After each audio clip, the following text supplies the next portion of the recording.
Hello students, welcome to mystery of science. আমি রোহিত মল্লিক, তোমাদের physics teacher. Class 11-এর প্রথম chapter physical world and মেজারমেন্টের আমরা second part নিয়ে চলে এসেছি। আজকে আমরা করব ভৌত রাশির মাত্রা ও মাত্রা বিশ্লেষণ। অর্থাৎ এর আগের চ্যাপ্টারে, এর আগের পার্টে আমরা দেখেছি বিভিন্ন ভৌত রাশি কিভাবে পরিমাপ করতে হয় এবং তাদের একক সম্বন্ধে, বিভিন্ন এককের পদ্ধতি সম্বন্ধে আমরা জেনেছি। এই আজকে আমরা জানবো আরেকটা পদ্ধতি যার সাহায্যে আমরা ভৌত রাশিগুলিকে আমরা লিখতে পারি, সেটা হচ্ছে মাত্রার সাহায্যে। তো চলো শুরু করা যাক। আমরা আজকে কি কোন কোন টপিক গুলি কভার করবো প্রথমে দেখে নিই। ফার্স্টে আমরা দেখবো মাত্রা কি, তারপরে মূল রাশিগুলির মাত্রা, ভৌত রাশির মাত্রা নির্ণয় করব বিভিন্ন ভৌত রাশির, তারপরে জানবো মাত্রা বিশ্লেষণ কি হয়, মাত্রা এবং তার প্রয়োগগুলি সম্বন্ধে জানবো, এবং আমরা জানবো মাত্রা বিশ্লেষণের অসম্পূর্ণতা, অর্থাৎ মাত্রা বিশ্লেষণ করতে গিয়ে আমরা কোথায় কোথায় লিমিটেশন, কোথায় কোথায় আমরা অসুবিধায় পড়ি, সেই সমস্ত সম্বন্ধে সাথে কিছু আমরা এমসিকিউ করব, practice MCQ after this chapter. Okay, তো প্রথমে দেখে নিই মাত্রা কি। দেখো, আমরা একটা ডেফিনেশন লিখেছি। মাত্রা হলে যখন কোনো ভৌত রাশির মূল রাশিগুলি তার প্রকাশ করা হয়, অর্থাৎ মূল রাশি মানে এর আগে আমরা দেখেছি 7খানা মূল রাশি। এসআই সিস্টেমে আমরা 7খানা মূল রাশি কি কি ছিল না, দৈর্ঘ্য, ভর, সময়, তড়িৎ প্রবাহ, মাত্রা, উষ্ণতা, দীপন প্রাবল্য, পদার্থের পরিমাণ ইত্যাদি, এগুলো ছিল মূল রাশি। অর্থাৎ যখন এই মূল রাশিগুলির সাহায্যে কোনো ভৌত রাশিকে আমরা প্রকাশ করব, সেই জিনিসটাকে বলা হচ্ছে তার মাত্রা। অর্থাৎ আমরা এর আগে দেখলাম ভৌত রাশিগুলিকে আমরা তার সংজ্ঞার সাহায্যে লিখতে পারি। যেমন যদি আমরা বলি বেগের কথা, বেগ সমান কি জানি, সরণ বাই সময়। আমরা এর আগে দেখেছি বেগ সমান সরণ বাই সময়, অর্থাৎ এটি হলো তার কি সমীকরণ, অর্থাৎ বেগের ডেফিনেশন। একক সময় অতিক্রান্ত সরণকে বলা হচ্ছে বেগ। কিন্তু এবারে আমরা তার একক সম্বন্ধে আমরা জেনেছি, বিভিন্ন পদ্ধতিতে তার এককগুলি জেনেছি আমরা। আজকে আমরা দেখবো এই বেগকে আমরা আর কিভাবে রিপ্রেজেন্ট করতে পারি, যেখানে ফান্ডামেন্টাল কোয়ান্টিটিস বা এই যে মূল রাশি তাদের সাহায্য নিয়ে আমরা বেগকে বা আরো অন্যান্য ভৌত রাশিকে আমরা লিখতে পারবো। তো চলো দেখা যাক কি তাহলে। আচ্ছা, এর আগে বুঝে নিই মাত্রা কি। তাহলে মাত্রা এবং মাত্রাগত ফর্মুলা বা ডাইমেনশনাল ফর্মুলা বা মাত্রাগত সমীকরণ কি হয়, সূত্র, সমীকরণ নয় সূত্র। ডাইমেনশন একটা জিনিস, ডাইমেনশন বা মাত্রা। আচ্ছা, আমি কালারটা চেঞ্জ করে নিই। ডাইমেনশন বা মাত্রা,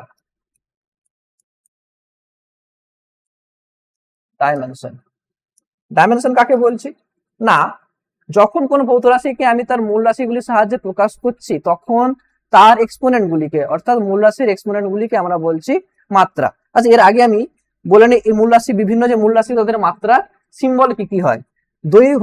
দৈর্ঘ্য হলো হচ্ছে লেন্থ, সেটাকে বলা হলো আমরা এই এল দিয়ে ডিনোট করবো। আচ্ছা, এখানে দেখা একটা জিনিস লক্ষ্য করো, আমরা প্রত্যেকটা মাত্রার সাথে আমরা থার্ড ব্র্যাকেট ইউজ করছি, থার্ড ব্র্যাকেট। তাহলে এইটি কেন ইউজ করছি আমরা, না এটি বোঝাচ্ছে তার মাত্রা সম্বন্ধে। এটা আমরা বলছি এখন মাত্রার কথা, তখন বলছি শুধু এল আর নর্মাল এল কোনো একটা জায়গায় যদি লেখা দেখি, তাহলে আমরা বুঝতে পারবো এই লেখাটা সঙ্গে এটার পার্থক্য কি না, এটি মাত্রার কথা বলছে, এটি বলছে মাত্রা সম্বন্ধে, আর এটি একটা কোনো ভেরিয়েবল বা কোনো একটা চলরাশির কথা বলছে। ঠিক আছে, এটি একটি কোনো চলরাশির কথা বলছে, যেটা একটা ভেরিয়েবলের কথা। ধরো কোনো চলরাশি বা কোন একটা সিম্বল ইউজ করছি আমরা কোনো সমীকরণে, সেখানে এল ইউজ করতে পারি, এম ইউজ করতে পারি। তাহলে এই দুটির পার্থক্য আমরা মাত্রা এবং নর্মাল চলরাশি থেকে পার্থক্য করার জন্য এই ব্র্যাকেট ইউজ করা হয়, থার্ড ব্র্যাকেট, তৃতীয় বন্ধনী আমরা ইউজ করব। ওকে, তাহলে এবারে দেখে নিই আমরা দৈর্ঘ্যের মাত্রা কি। দৈর্ঘ্যের মাত্রা ইউজ করা হচ্ছে, বলা হচ্ছে এল। আচ্ছা, এটা আমরা সহজে বুঝতে পারবো কার মাত্রা কি সেটা মনে রাখার ক্ষেত্রে যদি আমরা ইংলিশ নামগুলি জানি। দৈর্ঘ্যকে আমরা ইংলিশে বলা হয় লেন্থ, তাহলে লেন্থের জন্য আমরা ইউজ করছি এল। ভরের ক্ষেত্রে ভর হচ্ছে কি মাস, মাসের জন্য আমরা বলছি এম। একইভাবে সময়ের জন্য টাইম, সময়ের ইংলিশে বলা হয় টাইম, তার জন্য টি ইউজ করছি। তড়িৎ প্রবাহ মাত্রাকে বলছি আমরা কারেন্ট ইলেকট্রিসিটি বা কারেন্ট ইলেকট্রিসিটি বলা হয়, তার ক্ষেত্রে আই বা এ ইউজ করা হচ্ছে কেন, বা শুধু ইলেকট্রিসিটি বা কারেন্ট ইলেকট্রিসিটি বলা হচ্ছে, আই বা এ ইউজ করা হচ্ছে কেন না, আই দিয়ে আমরা ডিনোট করে থাকি তড়িৎ প্রবাহ মাত্রাকে, আর এই হচ্ছে তার ইউনিট, তড়িৎ প্রবাহ মাত্রা ইউনিট অ্যাম্পিয়ার, এসআই ইউনিট, তাই জন্য আমরা এখানে এ ব্যবহার করছি। নেক্সট চলে আসি উষ্ণতা। উষ্ণতার ক্ষেত্রে আমরা কি ইউজ করছি, টেম্পারেচারে কখনো কখনো টি ইউজ করা হয়, কিন্তু টি এখানে সময়ের জন্য যদি ইউজ করা হচ্ছে, তাহলে টি না ইউজ করে আমরা কে বা থিটা ইউজ করছি। কে ইউজ করা হচ্ছে কেলভিন, উষ্ণতার এসআই একক। এর আগের ক্লাসে আমরা অলরেডি ডিসকাস করেছি এগুলো সম্বন্ধে। আর দ্বিপন প্রাবল্যের জন্য আমরা জে ইউজ করছি, আর পদার্থের পরিমাণের জন্য এন ইউজ করছি। কোথাও কোথাও বিভিন্ন বই বিভিন্ন রকমের কনভেনশন দেখতে পাওয়া যাবে, যেখানে কেউ এন কে আবার মোল লিখছে, কেউ আই বা এল, যা যেমন ভাবে লিখতে পারে সেটা বইয়ের প্রথমে দেওয়া থাকে যে আমরা এই জিনিসের মাত্রাকে এইভাবে আমরা ডিনোট করছি। তো নেক্সট চলো আমরা দেখে নিই মাত্রা কি, ডাইমেনশন কি, ডাইমেনশনাল ফর্মুলা কি। তাহলে আমরা সহজ একটা বলের উদাহরণ, একটা ধরো ফোর্স বা বল উদাহরণ নিলে বুঝতে পারবো। বল সমান আমরা কি জানি, ভর গুণিতক ত্বরণ। বল সমান ভর গুণিতক ত্বরণ। এবারে তাহলে আমরা একে যদি স্বাভাবিক এতে লিখি ডাইমেনশনাল ফর্মুলাতে, আচ্ছা তার আগে আমরা একটা একটা করে মাত্রাগুলি জেনে নিই। প্রথমে জেনে নিচ্ছে কি বেগের মাত্রা কি। বেগ সমান আমরা জানি সরণ বাই সময়। বেগ সমান আমরা জানি সরণ বাই সময়। ওকে, তাহলে সরণ মানে দৈর্ঘ্যের কথা বলছে বা দূরত্বের কথা বলছে, তাহলে দৈর্ঘ্যের মাত্রা আমরা কি জানি এল হলো। সময়ের মাত্রা কি জানি আমরা টি। তাহলে এখান থেকে আমরা এটাকে এইভাবে লিখতে পারি এল টি টু দি পাওয়ার -1। এটি হলো কি তাহলে বেগের মাত্রা। এরপরে চলে আসবো ত্বরণের মাত্রাতে। ত্বরণ অর্থাৎ বেগ পরিবর্তনের হার। ত্বরণ সমান কি জানি বেগ পরিবর্তন বাই সময়। বেগ পরিবর্তন বাই সময়। তাহলে বেগ পরিবর্তন বাই সময়। বেগ পরিবর্তন মানে বেগের চেঞ্জ, মানে বেগের কথাই বলা হচ্ছে। তাহলে বেগের পরিবর্তন মানে এল, বেগের মাত্রা আমরা জানি এল টি টু দি পাওয়ার -1 বাই সময়ের মাত্রা টি। তাহলে ত্বরণের মাত্রা কি দাঁড়ালো এল টি টু দি পাওয়ার -2। ওকে, তাহলে আমরা ত্বরণের মাত্রা পেলাম এল টু দি পাওয়ার -2। তো এবার এইখানে যদি বসাই আমরা বলের মাত্রা যদি বার করতে চাই আমরা, তাহলে এম ইনটু ত্বরণের মাত্রা এল টু দি পাওয়ার -2। ওকে, তাহলে এখান থেকে কি পেলাম না এম গুণ করার পরে এল টু দি পাওয়ার -2। এইটি দাঁড়ালো কি, এই যে এই জিনিসটার কথা বলা হচ্ছে, এইটাকে বলছি আমরা এটা কি না বলের মাত্রা কত সমীকরণ বা ফর্মুলা, সূত্র, dimensional formula. This is known as dimensional formula. Dimensional formula. Okay, তাহলে এবারে ডাইমেনশনাল, এটা যদি ডাইমেনশনাল ফর্মুলা বলি তাহলে ডাইমেনশন কি, তাহলে ডাইমেনশন আমরা ডেফিনেশনে দেখেছিলাম যে এক্সপোনেন্ট গুলিকে ডাইমেনশন বলা হয়। অর্থাৎ এই বল যখন আমরা ভর, দৈর্ঘ্য এবং সময়ের মাত্রার সাহায্যে প্রকাশ করছি বা সময় রাশি দিয়ে প্রকাশ করছি, তখন বলের মাত্রাতে সময়ের মাত্রা মানে বলের মাত্রাতে সময়ের মাত্রা, বলের মাত্রা সময়ের মাত্রা কত, সময় বা টি এর মাত্রা হচ্ছে, সময়ের মাত্রা প্রথমে ভরের মাত্রা দেখি তারপরে সময়ের মাত্রা বলবো। বলের সমীকরণে ভরের মাত্রা কত না, ভরের মাত্রা দেখো ভরের পাওয়ারে কত আছে, ভরের পাওয়ার আছে 1, কিছু নেই মানে 1। তাহলে ভরের মাত্রা হলো 1, ভরের মাত্রা হলো 1। বোঝা গেছে? তাহলে মাত্রা হচ্ছে এক্সপোনেন্ট, বলের যে ঘাত যেটা ইউজ করছে সেটাকে বলা হচ্ছে তার মাত্রা। নেক্সট চলে আসবো তাহলে এল বা দৈর্ঘ্যের মাত্রা কত। বলের মাত্রাতে দৈর্ঘ্যের মাত্রা, দৈর্ঘ্যের পাওয়ারে কত আছে দেখো, দৈর্ঘ্যের মাত্রা 1।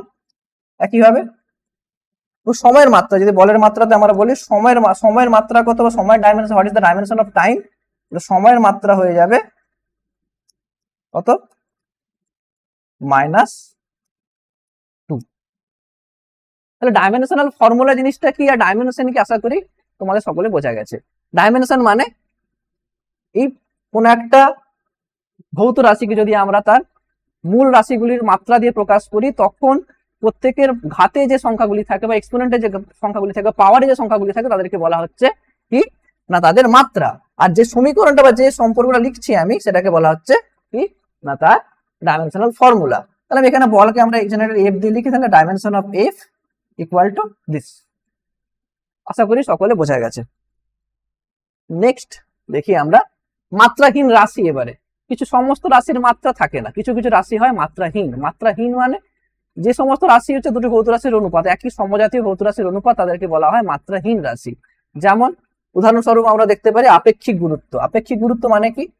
আপেক্ষিক গুরুত্ব মানে কোন বস্তুর ঘনত্ব বাই 4 ডিগ্রি সেলসিয়াস উষ্ণতায় জলের ঘনত্ব, কোন বস্তুর ঘনত্ব বাই 4 ডিগ্রি সেলসিয়াস উষ্ণতায় জলের ঘনত্ব। তাহলে আপেক্ষিক গুরুত্ব সমান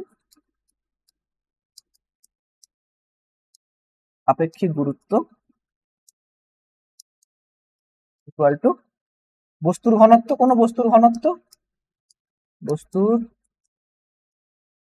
ঘনত্ব বাই 4 ডিগ্রি সেলসিয়াস উষ্ণতায় জলের ঘনত্ব।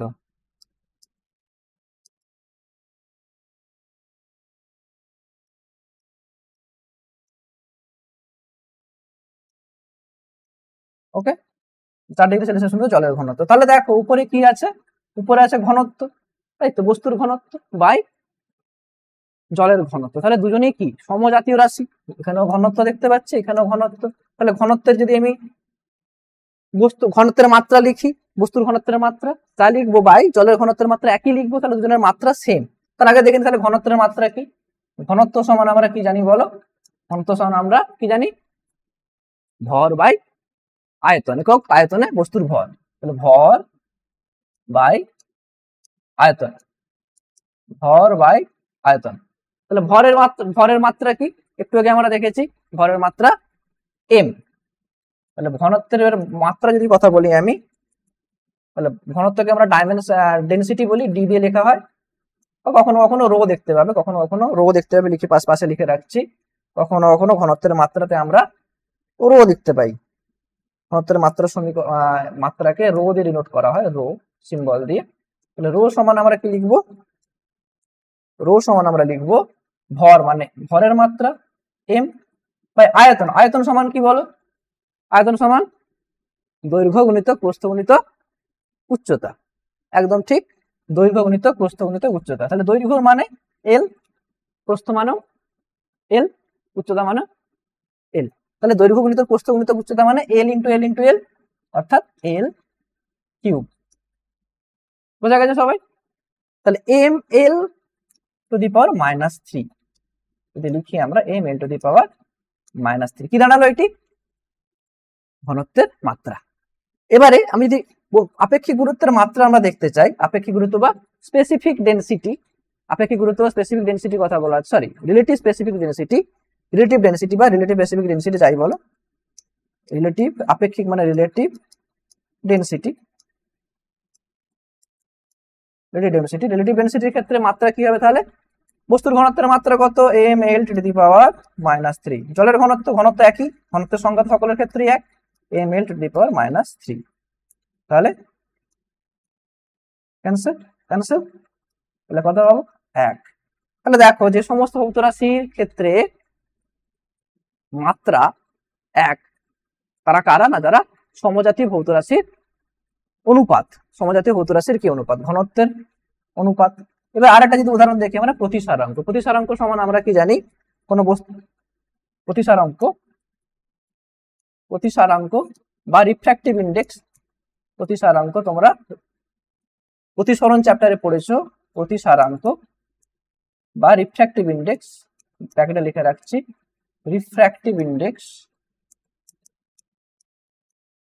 রিফ্র্যাক্টিভ ইন্ডেক্স এর ডাইমেনশন কি হবে, রিফ্র্যাক্টিভ ইন্ডেক্স মানে সংজ্ঞাটা আগে সবার আগে লিখি, কোন শূন্য মাধ্যমে আলোর ঘনত্ব বাই কোন মাধ্যমে আলোর ঘনত্ব, তাই তো, শূন্য মাধ্যমে আলোর ঘনত্ব, সরি আলোর ঘনত্ব বলে ফেলেছি, ভুল, শূন্য মাধ্যমে আলো বেগ, শূন্য মাধ্যমে আলো বেগ, শূন্য মাধ্যমে আলোর বেগ বাই কোন মাধ্যমে আলোর বেগ, শূন্য মাধ্যমে আলোর বেগ,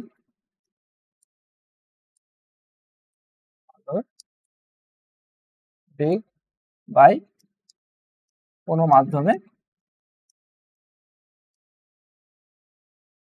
কোন মাধ্যমে, কোন মাধ্যমে আলোর বেগ,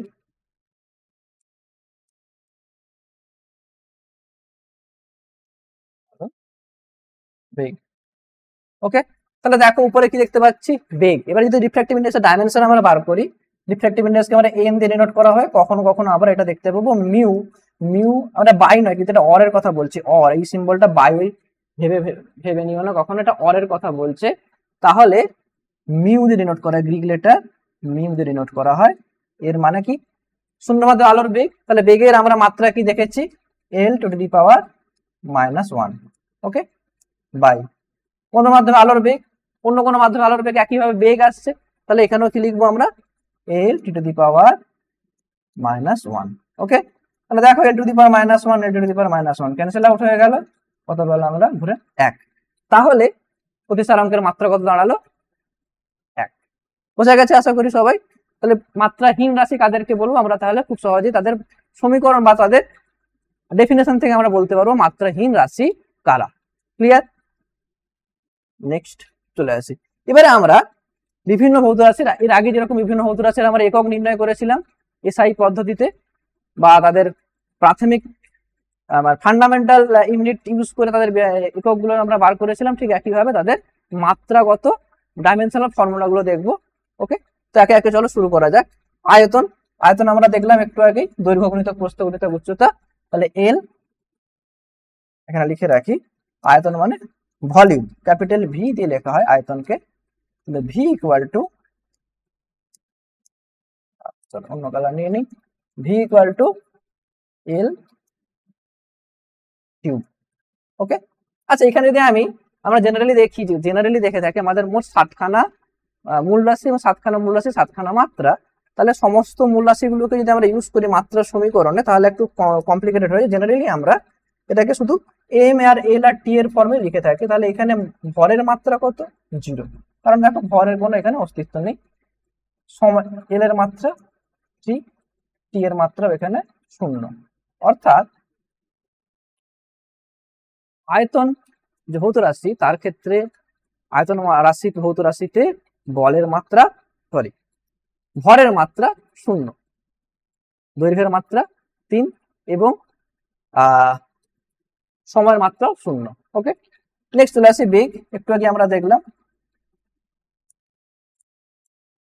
বেগ, বেগকে আমরা স্মল ভি দিয়ে ডিনোট করি। বেগ ইকুয়াল টু কি এল টু দি পাওয়ার -1। ওকে, আচ্ছা নেক্সট চলে আসি দ্রুতি। দ্রুতিকে আমরা স্পিড বলি বা কখনো কখনো স্মল এস দিয়ে ডিনোট করে থাকি। দ্রুতিকে আমরা স্মল এস দিয়ে ডিনোট করে থাকি, না স্মল এস নয়, অন্য কোনো কোয়ান্টিটি ধরে নিতে পারি, ঠিক আপাতত স্মল এস দিয়ে বলছি। ঠিক আছে, তাহলে স্মল এস দিয়ে যদি ডিনোট করে থাকি তাহলে সেক্ষেত্রে কি হবে, একই। দ্রুতির মানে কি দৈর্ঘ্য, দূরত্ব বাই সময়। দ্রুতি মানে কি দূরত্ব বাই সময়। তাহলে দূরত্বের একক, দূরত্বের মাত্রা একই, দূরত্ব হচ্ছে এল টু দি আর সময় হচ্ছে গিয়ে টু দি পাওয়ার -1। তাহলে এখানে একটা জিনিস দেখো, বেগ আর দ্রুতির মাত্রা এক, কিন্তু আমরা এর আগে দেখেছি বেগ আর দ্রুতি সমজাতীয় রাশি নয়, একই রাশি কি তার আগে। তাহলে এখান থেকে একটা জিনিস দেখতে পাচ্ছি যে মাত্রাগত সমীকরণ বা ডাইমেনশনাল ফর্মুলা যেটা পাই আমরা, সেটা বিভিন্ন ভৌত রাশির একই ভৌত রাশির ক্ষেত্রে, আলাদা আলাদা ভৌত রাশির ক্ষেত্রেও কিন্তু ওরা কি হতে পারে, এক হতে পারে। বিভিন্ন ভৌত রাশির ক্ষেত্রেও কিন্তু মাত্রাগত সমীকরণ কি হতে পারে, সেম হতে পারে। তাহলে এখান থেকে এটা একটা লিমিটেশন, আমরা এর পরে গিয়ে দেখবো আরো লিমিটেশন গুলো। এখানে দেখতে পাচ্ছি না এই যে এল to the power -1 R L to the power -1 বেগ আর দ্রুতি দুজনেরই মাত্রা, কিন্তু দুজনে কিন্তু আলাদা আলাদা ভৌত রাশি কথা বলছে। নেক্সট চলে আসি ভরবেগ। ভরবেগকে আমরা মোমেন্টাম বলি ইংরেজিতে, যেটাকে আমরা স্মল পি দিয়ে ডিনোট করে থাকি, স্মল পি। তাহলে স্মল পি ইকুয়াল টু কত, ভর ইন্টু বেগ। তাহলে ভর মাত্রা ইন্টু বেগের মাত্রা, বেগের মাত্রা কত, একটু আগে দেখলাম আমরা এল টু দি পাওয়ার -1। তাহলে দুটো গুণ করলে কত পাবো, M L to the power -1। এখানে যা লিখছি কিন্তু এগুলো লিখছি সব ডাইমেনশনাল ফর্মুলা। ওকে, নেক্সট চলে আসি ত্বরণ। আমরা ত্বরণের একটু আগে দেখেছি অ্যাক্সেলারেশন বলা হয় ত্বরণকে, ইংরেজিতে এ দিয়ে লেখা হয়। এর মাত্রা A equal to L to the power -2, right, L to the power -2 হলো। চলে আসি ঘনত্ব। ঘনত্ব আমরা একটু আগে ডিসকাস করলাম, what is the dimension of density. ঘনত্বের মাত্রা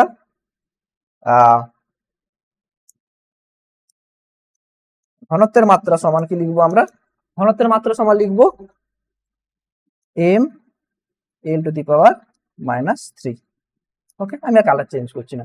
নেক্সট চলে আসি হচ্ছে চাপ। চাপ সমান কি জানি আমরা, চাপকে আমরা ইংরেজিতে বলা হয় প্রেসার, ক্যাপিটাল পি দিয়ে ডিনোট করা হয়। চাপ সমান বল বাই ক্ষেত্রফল, চাপ সমান বল বাই ক্ষেত্রফল। তাহলে বলের মাত্রা আমরা দেখেছি একটু আগে, M L to the power -2 by ক্ষেত্রফলের মাত্রা এল স্কোয়ার। লিখলে কত পাবো আমরা, এম এলটা উপরে উঠলে -1 টু দি পাওয়ার -2। ওকে, বোঝা গেছে আশা করি। তাহলে বলের মাত্রা যেহেতু আমরা এর আগে ডিসকাস করেছি অলরেডি, সেটা বললাম না এখানে। নেক্সট চলে আসি কার্যের মাত্রা। কার্য সমান কি, কার্য সমান হচ্ছে কি আমরা কি জানি, কার্য ইকুয়াল টু বলো বল ইন্টু সরণ। কার্য সমান কি জানি আমরা, বল ইন্টু সরণ।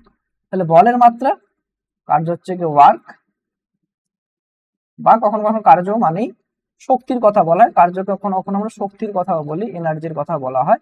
তাহলে কার্যের মাত্রা সমান কি জানি আমরা, কার্য সমান বল গুণিতক সরণ। বলের মাত্রা আমরা দেখলাম M L T to the power -2।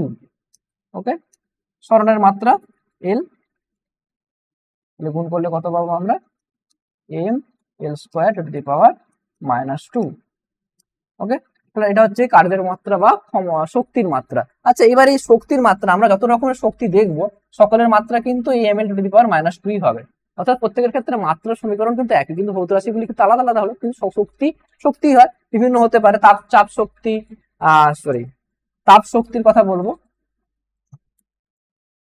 আমরা কোন কোন ক্ষেত্রে একই রকমের মাত্রা দেখতে পাবো। তাপ শক্তি, যেহেতু তাপ এক প্রকার শক্তি। তারপরে চলে আসবো বিভব, বিভব প্রভেদ বা হচ্ছে গিয়ে পোটেনশিয়াল এনার্জি বা বিভব শক্তি, বিভব বা পোটেনশিয়াল এনার্জি লিখে দিই, পোটেনশিয়াল এনার্জি পি লিখে দিলাম। নেক্সট চলে আসে কাইনেটিক এনার্জি বা গতি শক্তি।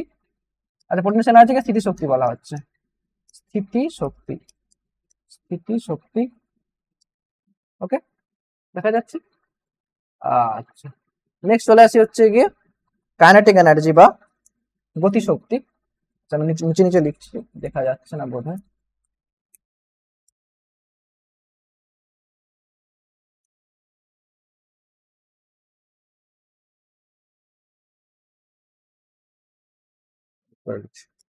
আচ্ছা, তাহলে আমরা কার্য বা শক্তির মাত্রা দেখলাম, সেটি হচ্ছে M L square to the power -2।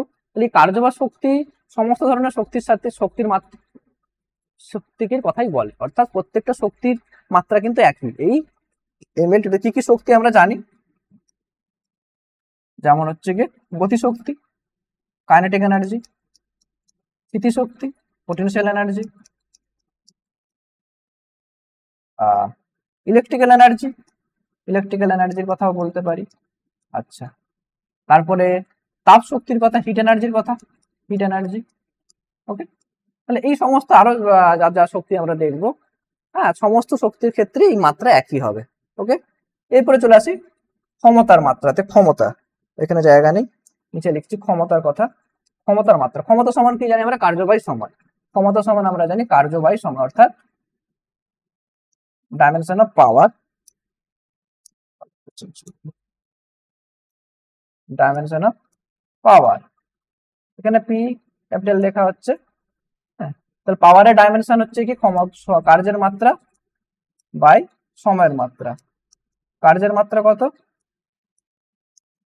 কার্যের মাত্রা আমরা পেয়েছি। আচ্ছা, এক কাজ করি, পরের পাতাতে করলে বেটার হবে, এখানে জায়গাগুলো হচ্ছে না। আমরা দেখছিলাম ক্ষমতা, ক্ষমতার মাত্রা হচ্ছে কি কার্যের মাত্রা বাই সময়। কার ক্ষমতা সমান কি কার্য বাই সময়, অর্থাৎ ক্ষমতার মাত্রা, ক্ষমতাকে পাওয়ার বলা হয়। ক্ষমতার মাত্রা যদি কথা বলি, কার্যের মাত্রা হচ্ছে গিয়ে কার্যের মাত্রা বাই সময়ের মাত্রা টি। কার্যের মাত্রা আমরা কত পেলাম, M L square to the power -2 by সময়ের মাত্রা টি, টি উপরে উঠলে M L square to the power -3। Okay, আশা করি বোঝা যাচ্ছে জিনিসগুলো, খুবই সহজ জিনিসগুলো। এগুলো বেসিক্যালি ফিজিক্সের এখানে ব্যাপার নেই, এখানে বেসিক্যালি ম্যাথমেটিক্সেরই ব্যাপার। মোস্ট অফ দ্য টাইম আমরা দেখবো শুধু ম্যাথমেটিক্যাল জিনিসগুলো। বেশিরভাগ ক্ষেত্রে তোমরা এরপরে তোমাদের বইয়ের মধ্যে আর অনেক কিছু জিনিস থাকবে যেগুলো সম্বন্ধে তোমরা তো জানো না, কিন্তু ব্যাপারটা শুধু মুখস্থ করার মতো এখন হবে যদি পড়তে চাও সমস্ত জিনিসগুলোকে, যেগুলো আমাদের পরে পরে আমরা আস্তে আস্তে শিখবো। যখন আমাদের ক্লাস 11-12 পুরো সমস্ত কিছু কমপ্লিট হয়ে যাবে, তখন আমরা বাকি জিনিসগুলো খুব সহজেই আমরা বার করতে পারবো। তবে এখন আমরা যেগুলো বেসিক জিনিস তাদেরই মাত্রাগুলি আমরা এখানে ক্যালকুলেট করছি। নেক্সট চলে আসি, নেক্সট কি ছিল, টর্ক। আচ্ছা, টর্কের মাত্রা আমরা দেখবো। টর্ক, টর্ক সমান কি, টর্ক সমান হচ্ছে গিয়ে বল, বল গুণিতক বল যেখানে প্রয়োগ করছে তার লম্ব দূরত্ব। আচ্ছা, বল ইন্টু লম্ব দূরত্ব, ঠিক আছে, লম্ব দূরত্ব। তা টর্ক জিনিসটাকে একটু বলে নিই ছোট্ট করে।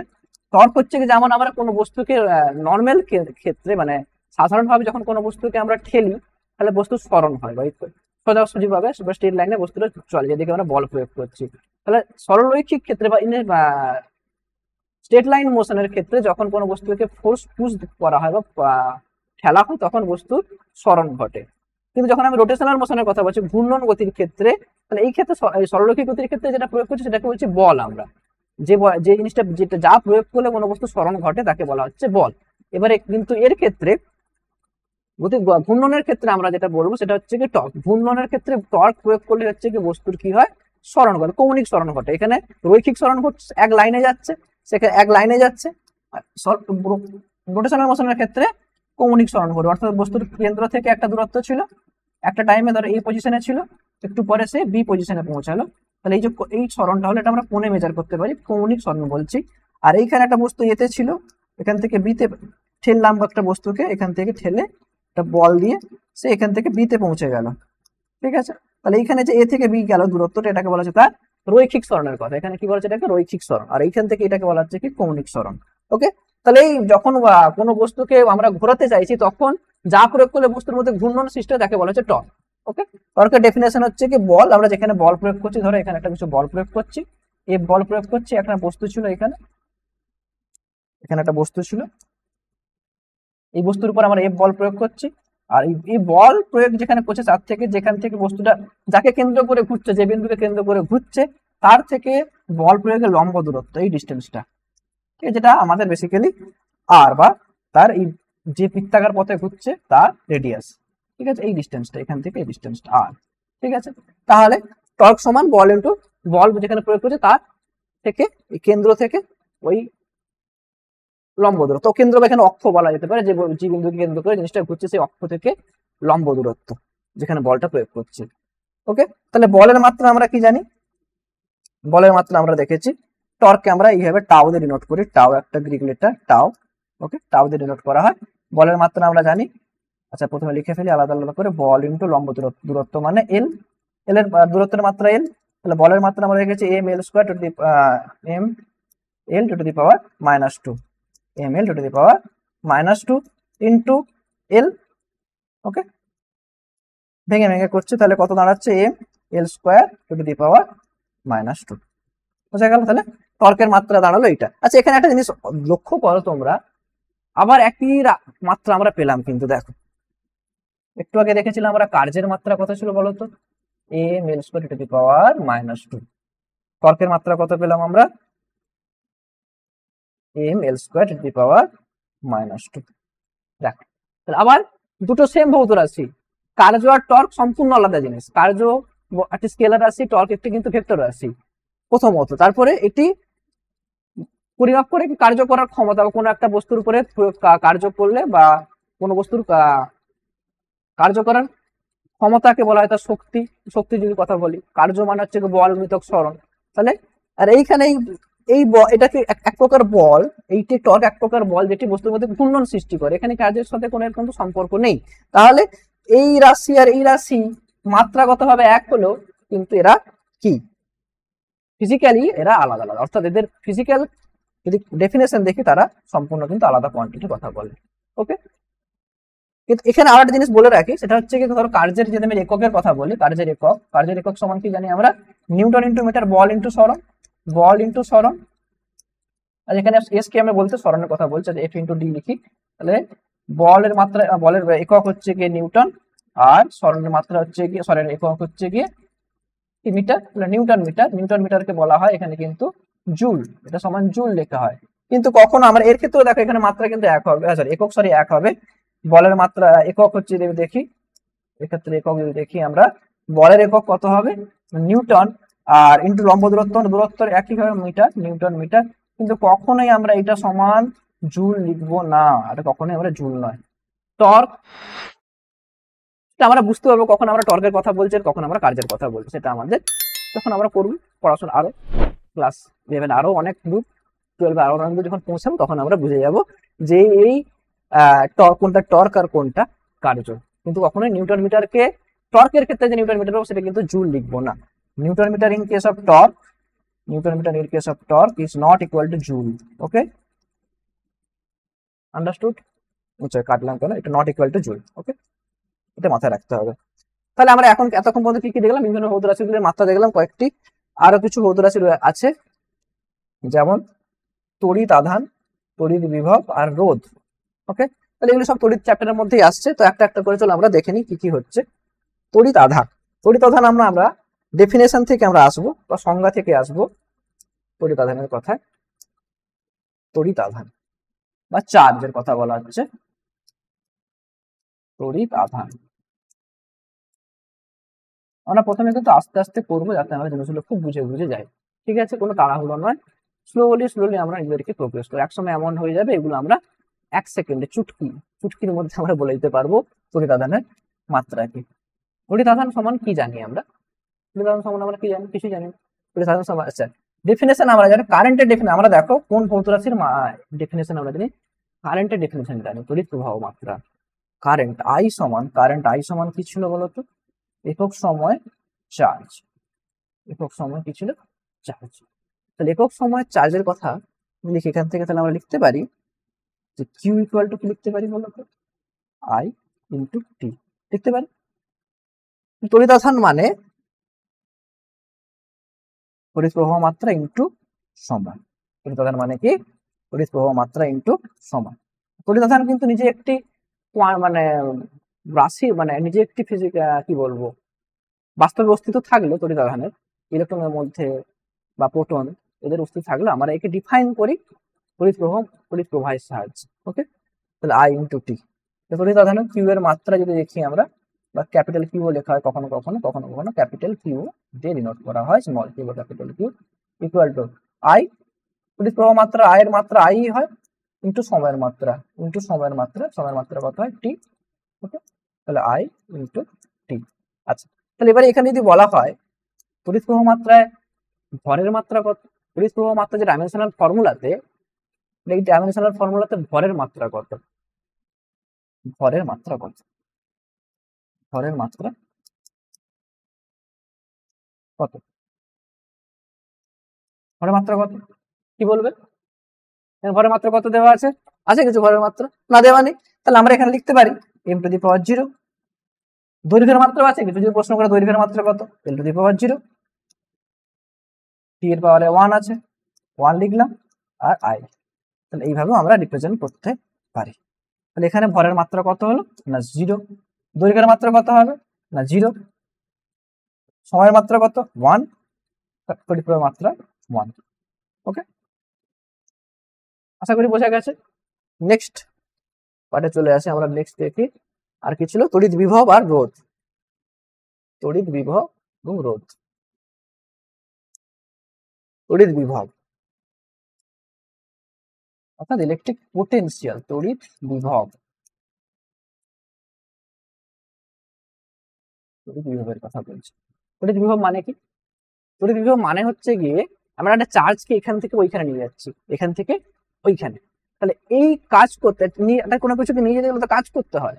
তাহলে একক আধানের জন্য কাজকে বলা হচ্ছে তড়িৎ বিভব। একক আধানকে এক জায়গা থেকে অন্য জায়গায় নিয়ে যেতে যত পরিমাণ কাজ করতে হচ্ছে সেটাকে বলা হচ্ছে কি না তড়িৎ বিভব। তাহলে work done per unit charge. তাহলে এখানে কি লিখবো? কার্য বাই আধান। কতটা কার্য করলাম? একটা চার্জকে পয়েন্ট এ থেকে, একটা কিউ পরিমাণ চার্জ ছিল, পয়েন্ট এ থেকে তাকে কোথায় নিয়ে গেলাম? পয়েন্ট বি তে। এই চার্জটাকে এখানে নিয়ে গেলাম পয়েন্ট এ থেকে পয়েন্ট বি তে। তাহলে এই যে নিয়ে যেতে সমান ধরলাম আমি ডব্লিউ অ্যামাউন্ট অফ ওয়ার্ক করতে হয়েছে। কত পরিমাণ চার্জকে স্মল কিউ অ্যামাউন্ট অফ চার্জকে এ থেকে বি তে নিয়ে যেতে আমাদের কত পরিমাণ কাজ করতে হচ্ছে? ডব্লিউ অ্যামাউন্ট অফ ওয়ার্ক করতে হচ্ছে। তাহলে পার ইউনিট চার্জে কত ওয়ার্ক করতে হচ্ছে? তাহলে কার্য বাই আধান, তড়িৎ আধানের কথা বলা হচ্ছে। আধান মানে ডব্লিউ বাই কিউ। ওকে, তাহলে এবারে ডব্লিউর এবারে যদি মাত্রা তড়িৎ বিভবকে আমরা ভোল্টেজ ক্যাপিটাল ভি দিয়ে নোট করি। ওকে, তাহলে এখানে কতগুলো জিনিস কনফিউজ হচ্ছে। একটা জিনিস মানে ওভারল্যাপ হয়ে যাচ্ছে। ভোল্টেজের ক্ষেত্রে আমরা ক্যাপিটাল ভি ইউজ করছি, ভলিউমের ক্ষেত্রে ক্যাপিটাল ভি ইউজ করছি। ঠিক আছে, তাহলে আমরা কখনো কখনো এই জিনিসগুলো ওভারল্যাপ করবে না, মানে একই এতে আমরা ভলিউমকে বা ভোল্টেজকে আমরা পাবো না। ঠিক আছে, এগুলো আলাদা আলাদা জায়গায় থাকবে। তো কার্য বাই আধান এর কথা যদি বলি, তাহলে কার্যের একক মাত্রা আমরা কি জানি? M L square to the power -2 by আধানের মাত্রা আমরা একটু কি দেখলাম? আধারের মাত্রা কি দেখলাম বলো একটু আগে, m0 l0 to the power -1 i to the power 1। Okay, তাহলে m to the power 0 l to the power 0 t to the power 1 i to the power 1। Okay, এবারে কি করব, এবারে ক্যালকুলেশন করব। তাহলে m এর পাওয়ার 0, তাহলে 1 মাইনাস 0 1 হলো, 1 মাইনাস 0 আমি আলাদা আলাদা করে করছি একটু একটু ভেঙে ভেঙে, কিন্তু তোমরা সবাই বুঝতে পারো। এল এর ক্ষেত্রে এল এর পাওয়ার কত ছিল 2 মাইনাস 0, পাওয়ার যখন উপরে উঠে যায় ভাগ হয়ে যায় তখন কি হয়ে যায় পাওয়ারের মাইনাস হয়, এটা তো আশা করি তোমরা সবাই জানো। টি এর পাওয়ার মাইনাস 2 ছিল, 1টা উপরে উঠে -1 হলো, আর আই এর পাওয়ার -1 হলো। ওকে, তাহলে এবারে যোগ বিয়োগ করলে কত দাঁড়াচ্ছে, এম এর পাওয়ার 1, এল এর পাওয়ার 2, টি এর পাওয়ার -3, আই এর পাওয়ার -1। ওকে, দেখো আমরা যে কোনো ভৌত রাশির ক্ষেত্রে আমরা তার মাত্রাগত সমীকরণ বা ডাইমেনশনাল ফর্মুলা বার করতে পারি খুব সহজে যদি আমরা তার কি জানি, সংজ্ঞাটা জানি। এই সংজ্ঞাটা যদি আমরা জানি তাহলে আমরা খুব সহজে বার করতে পারবো। বোঝা গেছে? চলো, আরেকটা কি ছিল, রয়ে গেছিল আরেকটি, এটি হচ্ছে রোধ। আচ্ছা, তোমরা সবাই ওহমের সূত্র পড়েছো? ওহমের সূত্র সবাই পড়েছো? বেশ, তোমরা বলো হ্যাঁ স্যার ওহমের সূত্র পড়েছি আমরা। ওহমের সূত্র কি ছিল, ওহমের সূত্র কি ছিল বলো? ওহমের সূত্র থেকে আমরা জানতাম ভি ইকুয়াল টু আই আর। মনে পড়ছে? ভি ইকুয়াল টু আই আর, মনে পড়ছে সকলে? ভি সমান কি ছিল, তড়িৎ বিভব প্রভেদ। অর্থাৎ কোন একটা তড়িৎ বর্তনীতে যদি আমরা ভি বিভব প্রভেদ যুক্ত একটা ব্যাটারি লাগাই, আমরা এখানে একটু ছোট ছোট পিকচার শিখছি। ভি বিভব প্রভেদ যদি ব্যাটারি লাগাই তাহলে তড়িৎ এই বর্তনীতে কি হবে, কারেন্ট ফ্লো করবে, করবে তো। তড়িৎ বর্তনীতে আমি ভি ভোল্টেজ লাগাই, মানে একটা ব্যাটারি দিয়ে কানেক্ট করি কোনো দূরে তারকে, তাহলে বাস্তবে কারেন্ট ফ্লো করবে, হ্যাঁ কি না করবে? ওকে, তাহলে নেক্সট যদি কারেন্ট ফ্লো করে তাহলে কারেন্টটা আমরা জানি সাধারণত কোন দিক থেকে কোন দিকে ফ্লো করে, কোন দিক থেকে কোন দিকে যায়, ধনাত্মক দিক থেকে ঋণাত্মক দিকে, অর্থাৎ এইভাবে কারেন্টটা যাবে, এইভাবে আসবে। তাহলে আমরা যত ভোল্টেজ বাড়াবো, যত ব্যাটারি ভোল্টেজ বাড়াবো তত কারেন্ট বাড়বে। একটা এই তারের মধ্যে আমি এখানে ভোল্টেজটাকে আস্তে আস্তে বাড়াচ্ছি, ভোল্টেজটা কি করছে আস্তে আস্তে বাড়াচ্ছি ব্যাটারি ভোল্টেজটা। সাপোজ এই যে চিহ্নটা দিলাম, এই যে অ্যারো চিহ্নটা দিলাম, এটা কি বোঝায়, মানে ভেরিয়েবল, মানে আমি চেঞ্জ করতে পারি পটেনশিয়ালটাকে বা ব্যাটারির ভোল্টেজটাকে আমরা বাড়াতে পারি কমাতে পারি। যদি শুধু এরকম থাকতো, শুধু এই চিহ্ন থাকতো, তাহলে কি বলতো না কনস্ট্যান্ট একটা ব্যাটারি, সাপোজ 10 ভোল্ট বা 5 ভোল্ট, যাই হোক সেটা একটা কনস্ট্যান্ট ভ্যালু। আর যখন আমি এই অ্যারো সাইনটা দিলাম তখন এটা বলতে চাইছি এটি একটি ভেরিয়েবল সোর্স অফ এনার্জি বা কারেন্ট বা ব্যাটারি বলতে পারি, যেটাকে আমরা পটেনশিয়ালটাকে আমরা কি করতে পারছি, বাড়াতে পারছি বা কমাতে পারছি। যাই হোক, আমি যদি ভোল্টেজটাকে বাড়াই তাহলে কারেন্ট কি হবে, বাড়বে, বাড়বে তো। বলে হ্যাঁ স্যার কারেন্ট বাড়বে, তাহলে ভোল্টেজ যদি বাড়াই তাহলে কারেন্ট বাড়বে। এই যে ভোল্টেজ বাড়াচ্ছে কারেন্ট বাড়ছে, তাহলে এইটা একটা কি সমানুপাতিক। আমরা জানি ভোল্টেজ বাড়ালে কোন একটা I is proportional to V, generally ভাবে লেখা হয় I is proportional to V, উল্টো ভাবে লিখতে পারি V is proportional to I। তাহলে এবার এই প্রপোর্শনাল সাইনটাকে সরাতে গেলে একটা কনস্ট্যান্ট আছে, এই কনস্ট্যান্টটাকে বলা হয় রেজিস্ট্যান্স। অর্থাৎ রেজিস্ট্যান্স মানে কি, কোন একটা কারেন্ট পরিবাহের মধ্যে দিয়ে যখন তড়িৎ প্রবাহিত হচ্ছে, কারেন্ট যাচ্ছে, তখন ভিতরে রেজিস্ট্যান্স, তার মানে কি একটি কিছু মেটেরিয়াল দিয়ে তৈরি, লোহা হতে পারে, কপার হতে পারে বা তামা হতে পারে, সোনা রূপা যা ইচ্ছা হতে পারে, যে কোনো মেটাল দিয়ে তৈরি হবে তারটা। তার ভিতরে কি আছে, কিছু অনুপরমাণু আছে, তারা যখন কারেন্টটা যাবে তার থ্রুতে তখন কি করে বাধা দেবে, ধাক্কা খাবে। কারেন্টের মানে ইলেকট্রন গুলো যাচ্ছে, কারেন্ট মানে ইলেকট্রনের চাপ ফ্লো, ইলেকট্রন যখন যাবে তখন বাধা দেবে, এই বাধাটাকে বলা হচ্ছে রেজিস্ট্যান্সটা।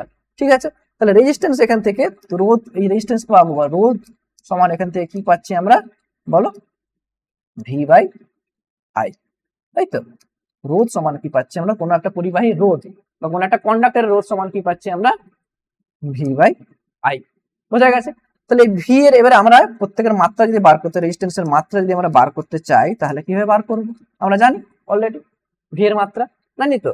ভি এর মাত্রা কত পেলাম বলো তো একটু আগে, দেখো এটা M L square to the power -3 আর টু দি পাওয়ার -1, তাহলে M L square to the power -3 i to the power -1 by current by I হলো। আর এখান থেকে আমরা কালারটা চেঞ্জ করে নিলে বেটার হবে। তাহলে M L square to the power -3 I to the power -2 হলো, সে মাত্রা পেলাম, রোধের মাত্রা বা রেজিস্ট্যান্সের মাত্রা। বোঝা গেছে? তাহলে আমরা বেশ কয়েকটি ভৌত রাশির মাত্রা এখানে আলাদা আলাদা করে ক্যালকুলেশন করে দেখলাম। তোমাদের বাড়ির জন্য কিছু কোশ্চেন থাকবে, আমরা লাস্টে দিয়ে দেবো বাড়ির জন্য কিছু কোশ্চেন, যেগুলো বাড়িতে তোমরা নিজে থেকে মাত্রা ক্যালকুলেট করবে। ঠিক আছে, আমরা সংজ্ঞা দিয়ে দেবো, তার মাত্রা তুমি নিজে থেকে বার করতে পারবে। তো চলো এরপরে দেখে নি কি আছে। আচ্ছা, এরপরে আমরা হচ্ছে কি আরো কিছু ভৌত রাশির কিছু মাত্রা আমরা দেখবো। ওকে, একে একে আমাদের কাছে এখানে সূত্র দেওয়া আছে। দেখো কোশ্চেন কি বলছে, নিউটনের মহাকর্ষ সূত্রের ব্যবহৃত সার্বজনীন ধ্রুবকের মাত্রা নির্ণয় করো।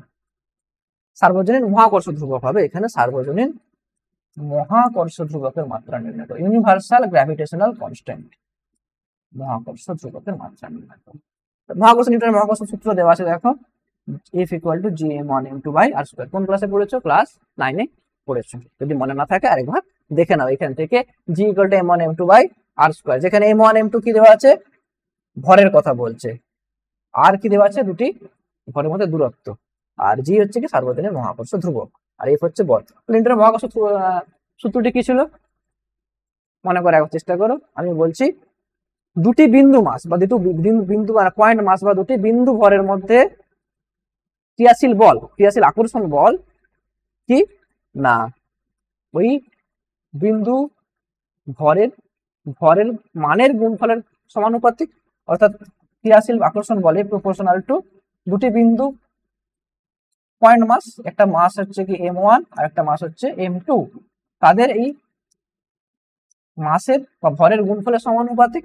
আর কি এদের মধ্যে দূরত্ব, দুটোর মধ্যে দূরত্ব যদি আর হয়, দূরত্বের বর্গের ব্যস্তানুপাতিক, দূরত্বের বর্গের ব্যস্তানুপাতিক 1/r 1/r² মানে ব্যস্তানুপাতিক সম্পর্কের কথা বলছে। তাহলে এখান থেকে আমরা এই সম্পর্কটা পাই, যেখানে জি হচ্ছে গিয়ে কি সার্বজনীন মহাকর্ষ ধ্রুবক, যেটা বিভিন্ন পরীক্ষালব্ধভাবে পাওয়া যায়। এখানে বলছে কি জি এর মাত্রা নির্ণয় করতে। তাহলে আমরা এই কোশ্চেনটা ব্যবহার করে জি সমান কি লিখবো? যার মাত্রা বার করতে বলবে সেইটা সমান বাকি ইকুয়েশনটা লিখে ফেলবো। জি সমান, তাহলে এখান থেকে লিখতে পারছি কি লিখতে পারবো এফ আর, আচ্ছা এখানে আর টুটা এখানে উপরে হবে, টুটা এখানে নিচে চলে এসেছে, টুটা এখানে উপরে হবে, চেক করে নাও হবে এইখানে। ওকে না, এফ সমান সরি জি ইকুয়াল টু কি লিখবো? F R square by m1 into m2। ঠিক লিখেছে? ঠিক লিখেছে? হ্যাঁ স্যার বলবে ঠিক ঠিক লিখেছেন স্যার। তাহলে এবার এখান থেকে বলের মাত্রা লিখবো আমরা ml টু দি পাওয়ার -2। কোনো কনফিউশন? ওকে। দৈর্ঘ্যের মাত্রা এল, তার স্কোয়ার এল স্কোয়ার হলো। ভরের মাত্রা এম, m1 ইন্টু m2 দুটোই ভর, তাহলে m স্কোয়ার। আদের মধ্যে কোনো কনফিউশন? না স্যার কোনো কনফিউশন নেই। নেক্সট তাহলে কি করব? উপরে নিয়ে যাব, m উপরে উঠলে কত হবে? 1 ছিল -2, 1 -2 ভেঙে ভেঙে লিখছে একবারে, এল এর পাওয়ারে 1 কিছু নেই মানে 1, আর এখানে ছিল 2 +2। ওকে নেক্সট টি এর পাওয়ারে কত ছিল? -2। ওকে আচ্ছা এটা 4 না, এটা মুছে লিখছি 1 +2। ওকে নেক্সট এবার ক্যালকুলেশন করে ফেলো, m এর পাওয়ারে -1 মানে 1 -2 -1, এল এর পাওয়ারে 1 + 2 3, টি এর পাওয়ারে -2। তাহলে ডি এর মাত্রা কত পেলাম আমরা? Dimension of G equal to this. Understood? বোঝা গেছে সকলে? খুব সহজে আমরা ক্যালকুলেট করতে পারবো প্রত্যেকটা রাশির মাত্রা। এরপরে নেক্সট তাপ কি? তাপের মাত্রা নির্ণয় করতে বলেছে আমাদের। তাহলে তাপ কি এক প্রকার শক্তি, তাহলে তাপের মাত্রা কি হবে? শক্তির মাত্রা যা তাই হবে। এখানে কিউ দিয়ে আমরা তাপকে বোঝানোর চেষ্টা করছি। তাহলে শক্তির মাত্রা কত ছিল বলে? M L square to the power -2। Okay এটি হলো তাপের মাত্রা। বোঝা গেছে? তাপের মাত্রা বার করা মানে শক্তির মাত্রা, শক্তির কথাই বলছে অন্যভাবে। নেক্সট চলে আসে সার্বজনীন গ্যাস ধ্রুবকের আর এর মাত্রা নির্ণয় করো। সার্বজনীন গ্যাস ধ্রুবক আর এর মাত্রা নির্ণয় করতে বলছে। সমীকরণ দেওয়া, সাধারণ গ্যাস সমীকরণ দেওয়া আছে, একটা সমীকরণ আমাদের দেওয়া আছে, আমরা জানি না কি সমীকরণ, আমার জানার দরকার না, আমাদের সমীকরণ দেওয়া আছে পিভি ইকুয়াল টু এনআরটি। এখানে বলে দেওয়া নেই, পি পি মানে চাপের কথা বলছে, পি মানে বলছে চাপ, ভি মানে হচ্ছে কি আয়তন, আয়তন আমি, এন মানে হচ্ছে কি পদার্থের পরিমাণ, ঠিক আছে, মোল যেটাকে বলছে পদার্থের পরিমাণ, অ্যামাউন্ট অফ সাবস্টেন্স পদার্থের পরিমাণ, আর আর হচ্ছে সার্বজনীন গ্যাস ধ্রুবক, সার্বজনীন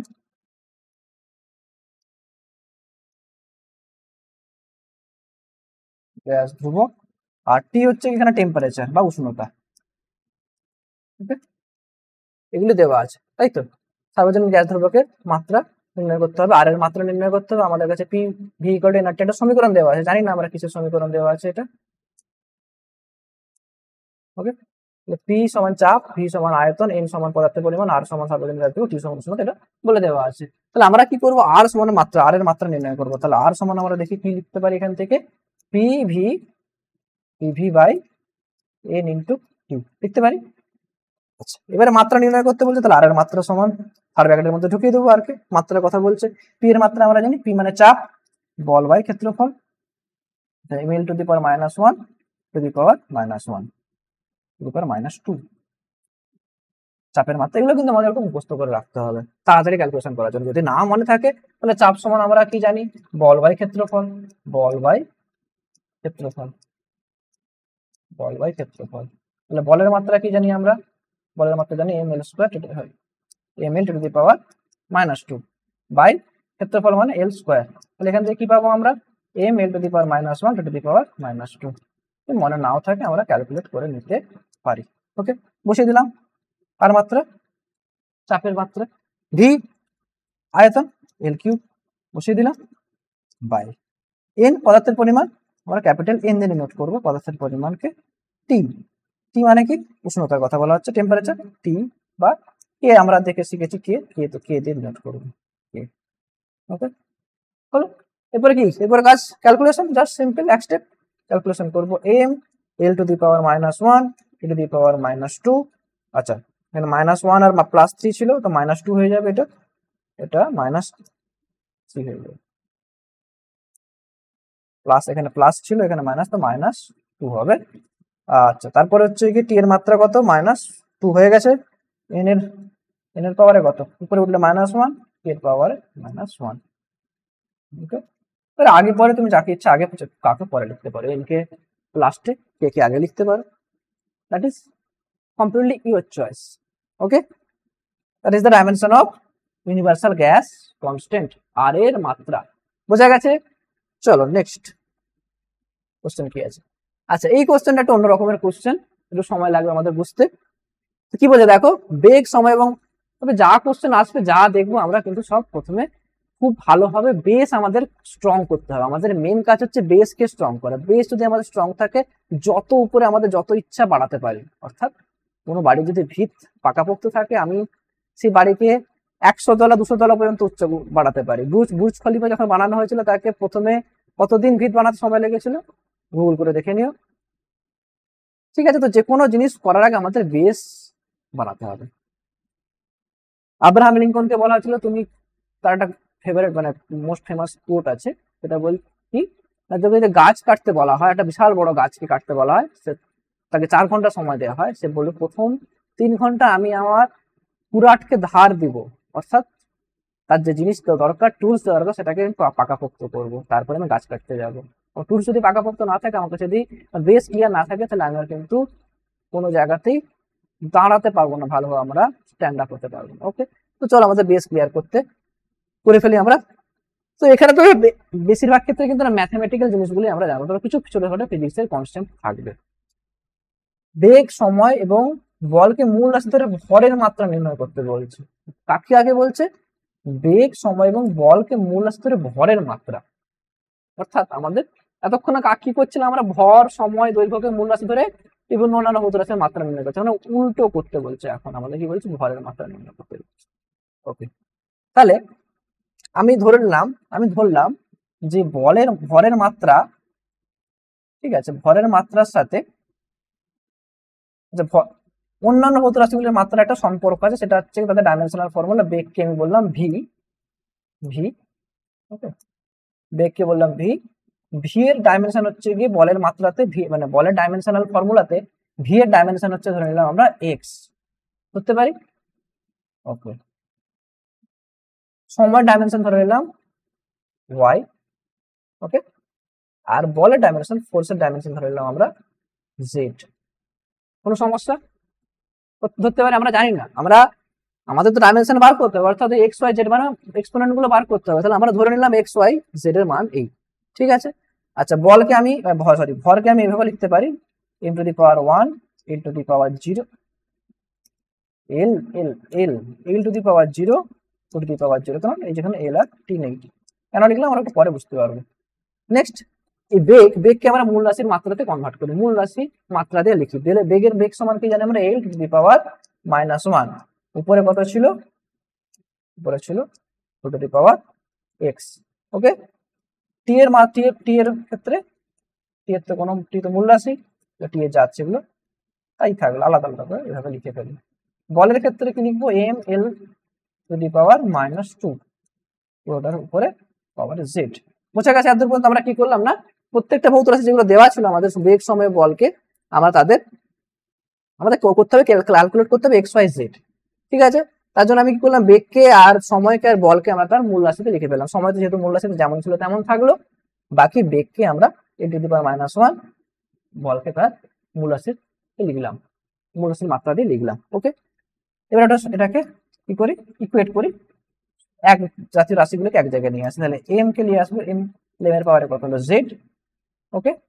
এল এর পাওয়ারে কত হবে? এল এর পাওয়ারে এক্স, এখান থেকে এলো প্লাস জেড, হলো। টি এর পাওয়ারে কত হবে দেখো, -1 into X minus X plus Y আর -2 জেড, এখান থেকে 2 আর -2 ইন্টু জেড -2 জেড। ক্লিয়ার আদর পর্যন্ত?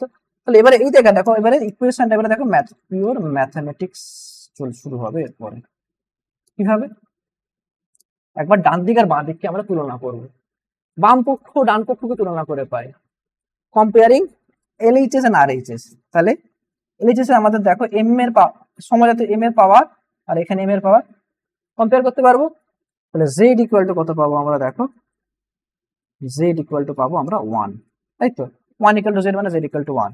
Next, x plus Z equal two পাবো 0। পরের নেক্সট পার্টে পাবো এক্স প্লাস জেড, এল এর পাওয়ার কম্পেয়ার করলে পাবো x plus Z equal to 0 0, আর এখানে এক্স প্লাস জেড, এখানে এক্স প্লাস জেড, এখানে 0। নেক্সট, টি এর পাওয়ারে কম্পেয়ার যদি করি আমরা, তাহলে কত পাবো? Minus X Y plus Y -2 Z equal to 0। এত পর্যন্ত ক্লিয়ার? আমরা শুধু কি করলাম, মাত্রা গুলিকে, যেহেতু যেটা সমজাতীয় রাশি তাই মাত্রাগুলিকে আমরা কি তুলনা করতে পারি, ঠিক আছে। তাহলে এখান থেকে প্রথমে পেয়ে গেছে জেড এর ভ্যালু 1 পেয়ে গেছে, আমার একটা জিনিস আমাদের অলরেডি পাওয়া হয়ে গেছে। তাহলে এখান থেকে জেড এর ভ্যালু যদি বসিয়ে দিই, তাহলে এক্স প্লাস 1 ইকুয়াল টু 0, তাহলে এখান থেকে এক্স ইকুয়াল টু কত পাবো আমরা? -1। ক্লিয়ার? তাহলে আমরা এক্স এর ভ্যালু পেয়ে গেলাম। এবার এখান থেকে এক্স এর ভ্যালু জেড এর ভ্যালু অলরেডি পেয়ে গেছি, তাহলে -1 ইন্টু সামনে একটা মাইনাস ছিল প্লাস ওয়াই -2 ইন্টু জেড এর ভ্যালু কত পেয়েছি আমরা? 1। বসিয়ে দাও ইকুয়াল টু 0 ইকুয়েশনে, তাহলে ওয়াই ভ্যালু পেয়ে যাবো আমরা, তাহলে +1 প্লাস ওয়াই -2 ইকুয়াল টু 0।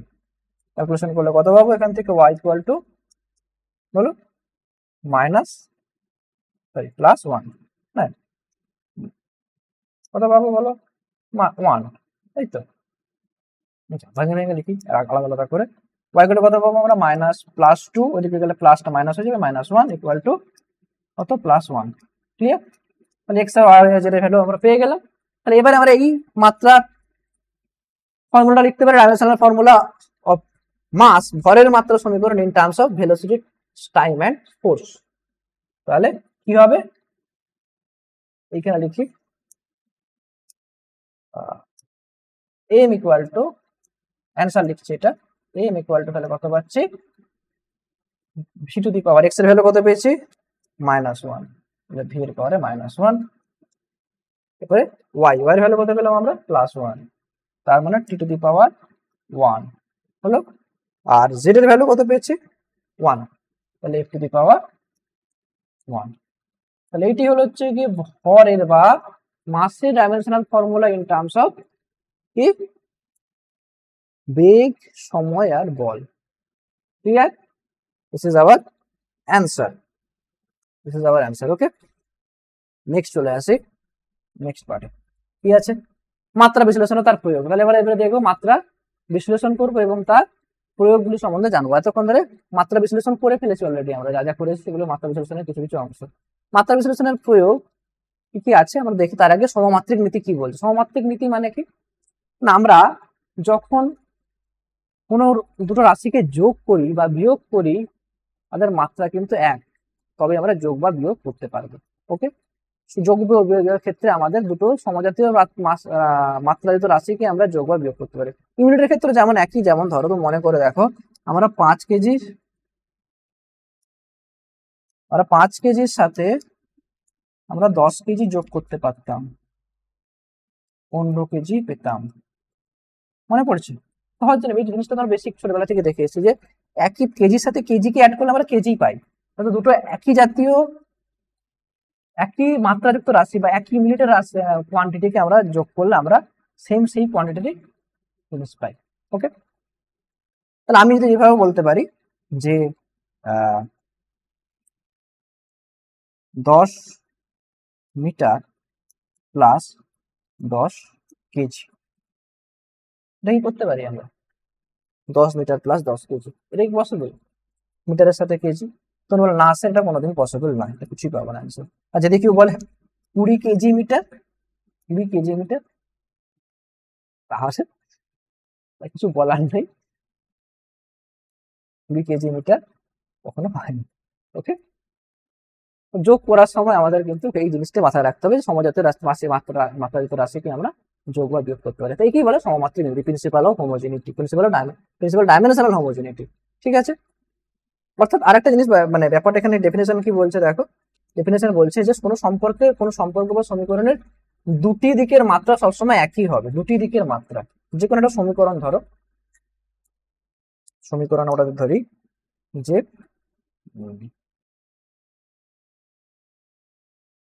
ভরবেগ, ভরবেগ সমান আমরা জানি ভরবেগকে দুভাবে লিখতে পারি, এফ ইন্টু টি। ঠিক আছে, বল গুণিতক সময়কে ভরবেগ, ঠিক না, এটাকে বলা হয় ইম্পালস বলা হয়। তাহলে ইম্পালসকে আমরা লিখতে পারি এফ ইন্টু টি। আচ্ছা, এছাড়া আমরা অন্য কোনো ভাবে ব্যাপারটাকে দেখতে পারি, এটা হলো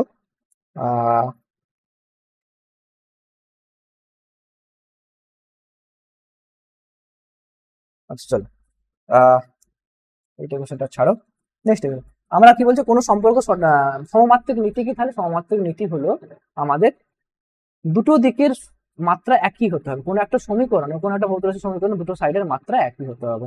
আমাদের একটা সমীকরণ দেওয়া আছে, ধরো F equal to M V square by R.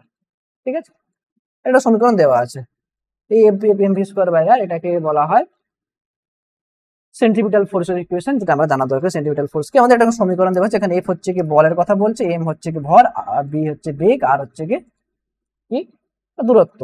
ঠিক আছে, দৈর্ঘ্য, ব্যাসার্ধ, যাই হোক এখানে। তাহলে এবারে আমরা দেখি চেক করি এটা কি একই, মানে মাত্রাগতভাবে সমীকরণটা কি ফিজিবল, মানে ভ্যালিড, সেটা চেক করার জন্য কি হবে, দু সাইডের মাত্রা দেবো। তাহলে আমরা এলএইচএস ইকুয়াল যদি আরএইচএস হয়, এলএইচএস ইকুয়াল যদি আরএইচএস হয়, তাহলে আমরা বলবো এটি কি সমমাত্রিক, মানে মাত্রাগতভাবে এই সম্পর্কটা সঠিক। এলএইচএস এর মাত্রা কি আছে, আমাদের বলের মাত্রা দেওয়া আছে। এলএইচএস আমাদের কি দেওয়া আছে দেখো, এলএইচএস সমান বলের মাত্রা, তাই তো। তাহলে বলের মাত্রা সমান কি জানি আমরা, এম এল স্কোয়ার নয়, M L to the power -2।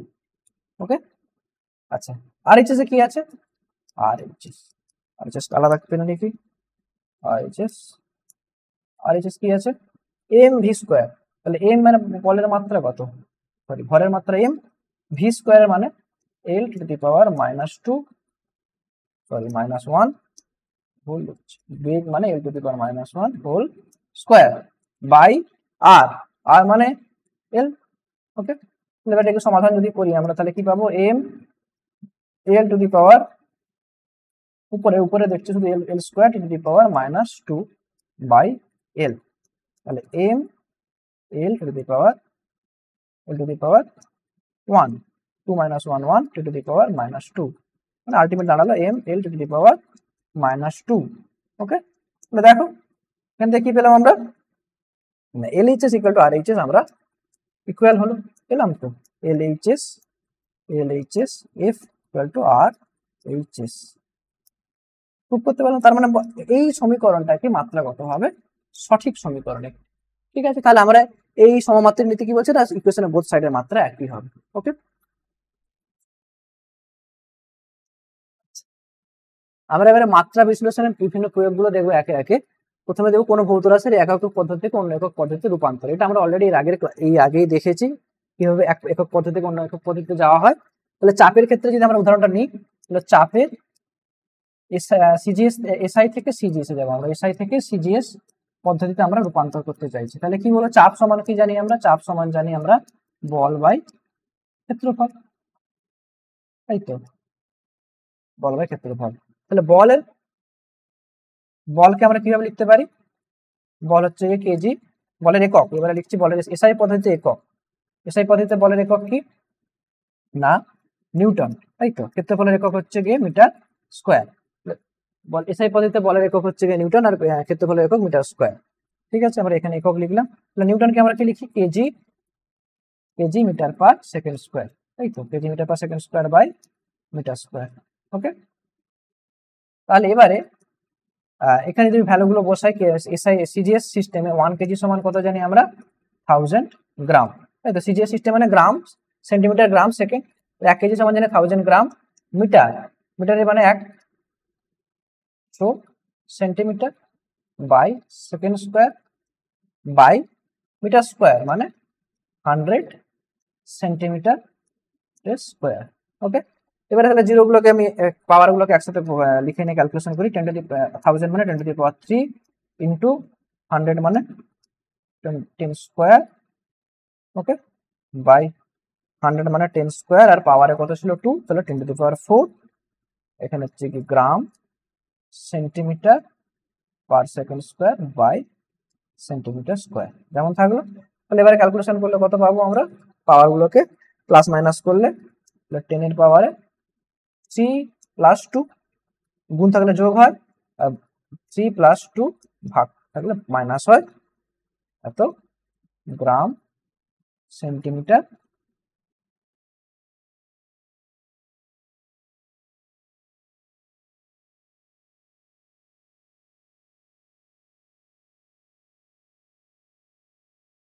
Gram centimetre per second square by centimetre square. 3 plus 2 minus 4, that is 10 gram centimetre per second square per centimetre square. এইটা দেখো, এটা হচ্ছে কি বলের একক, বলের একক এটাকে বলে ডাইন বল, 10 ডাইন পার centimetre square. Okay, 10 dine per centimetre square.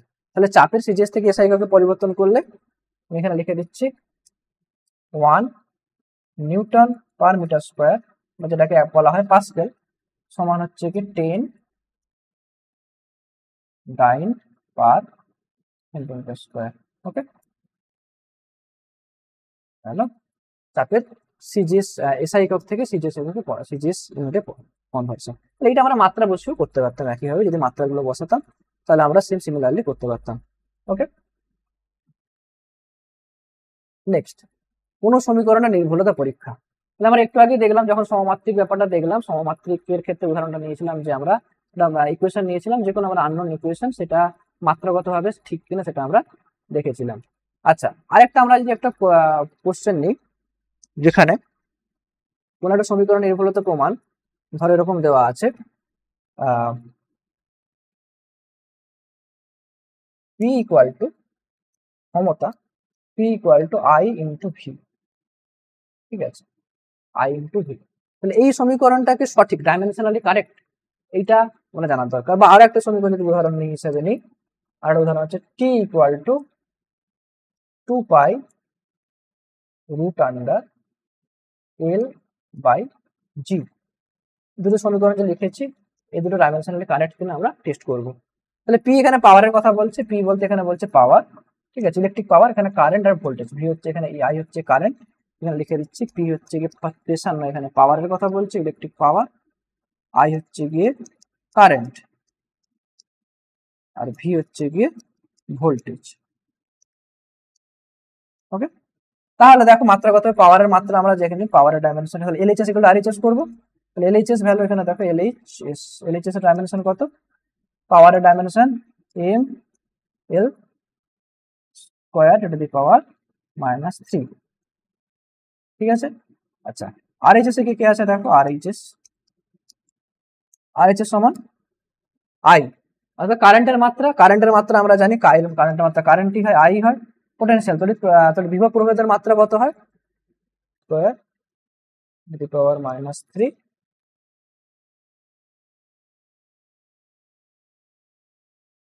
I into এটা -3 I to the power -1। Okay, তাহলে এবারে দেখো গুণ করে যদি দেখি আমরা, তাহলে কত পাচ্ছি, আরএইচএস এ M L square to the power -3 I plus I minus I করলে কত হয়ে যাবে, আই টু দি পাওয়ার 0 মানে 1 হয়ে যাবে, তাই তো। তাহলে কত দাঁড়াবে, M L to the power -2 to the power -3 I power 0 মানে কিছু লিখছি না। তাহলে দেখো আমরা সমীকরণটা কি পেলাম, LHS equal to RHS proof করতে পেরেছি আমরা, এলএইচএস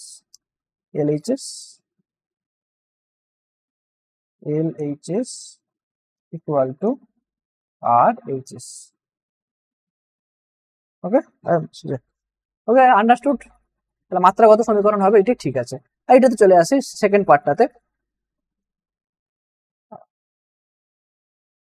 পার্ট এই ভুল হয়ে গেল,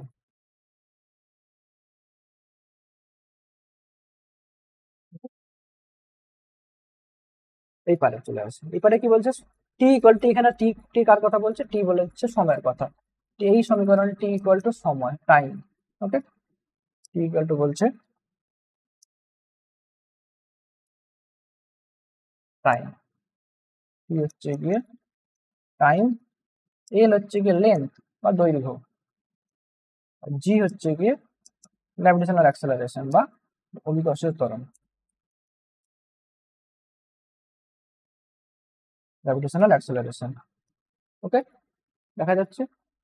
ওকে, নেক্সট, তাহলে এবারে ভ্যালুগুলো যদি বসে আমরা মাত্রা দেখি, সময়, তাহলে আমাদের দেখতে হবে এলএইচএস এগুলো আরএইচএস, টি হচ্ছে কি সময়, তাহলে এদিকে আর এলএইচএস এ কি আছে আমাদের, এলএইচএস এ হচ্ছে কি dimension of T, LHS equal dimension of টি।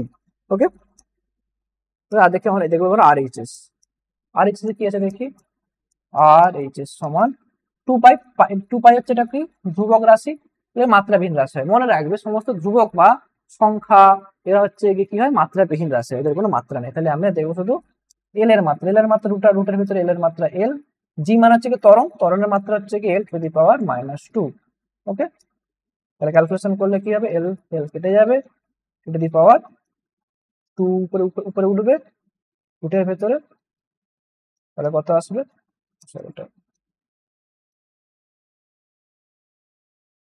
কত আসবে টি। তাহলে দেখো এলএইচএস ইকুয়াল টু আরএইচএস আমরা দেখতে পেলাম, তাহলে এলএইচএস ইকুয়াল টু আরএইচএস আমরা দেখতে পেলাম, এলএইচএস ইকুয়াল টু আরএইচএস। তাহলে আমরা দেখতে পেলাম যে এই দুইগুলো হচ্ছে কি কোন সমীকরণ, এই সমীকরণগুলো মাত্রাগতভাবে নির্ভুল আছে, এই মাত্রাগতভাবে সমীকরণ 1 বা এই সম্পর্ক 2 এরা হচ্ছে মাত্রাগতভাবে নির্ভুল। ওকে, নেক্সট, বিভিন্ন ভৌত রাশির পারস্পরিক সম্পর্ক নির্ণয়, তাহলে কোনো ভৌত রাশির ক্ষেত্রে পারস্পরিক সম্পর্ক আমরা নির্ণয় করতে পারবো মাত্রা বিশ্লেষণ পদ্ধতির সাহায্যে। মাত্রা বিশ্লেষণ পদ্ধতির সাহায্যে কিভাবে আমরা পারস্পরিক সম্পর্ক নির্ণয় করতে পারবো, না ধর আমাদের দেওয়া আছে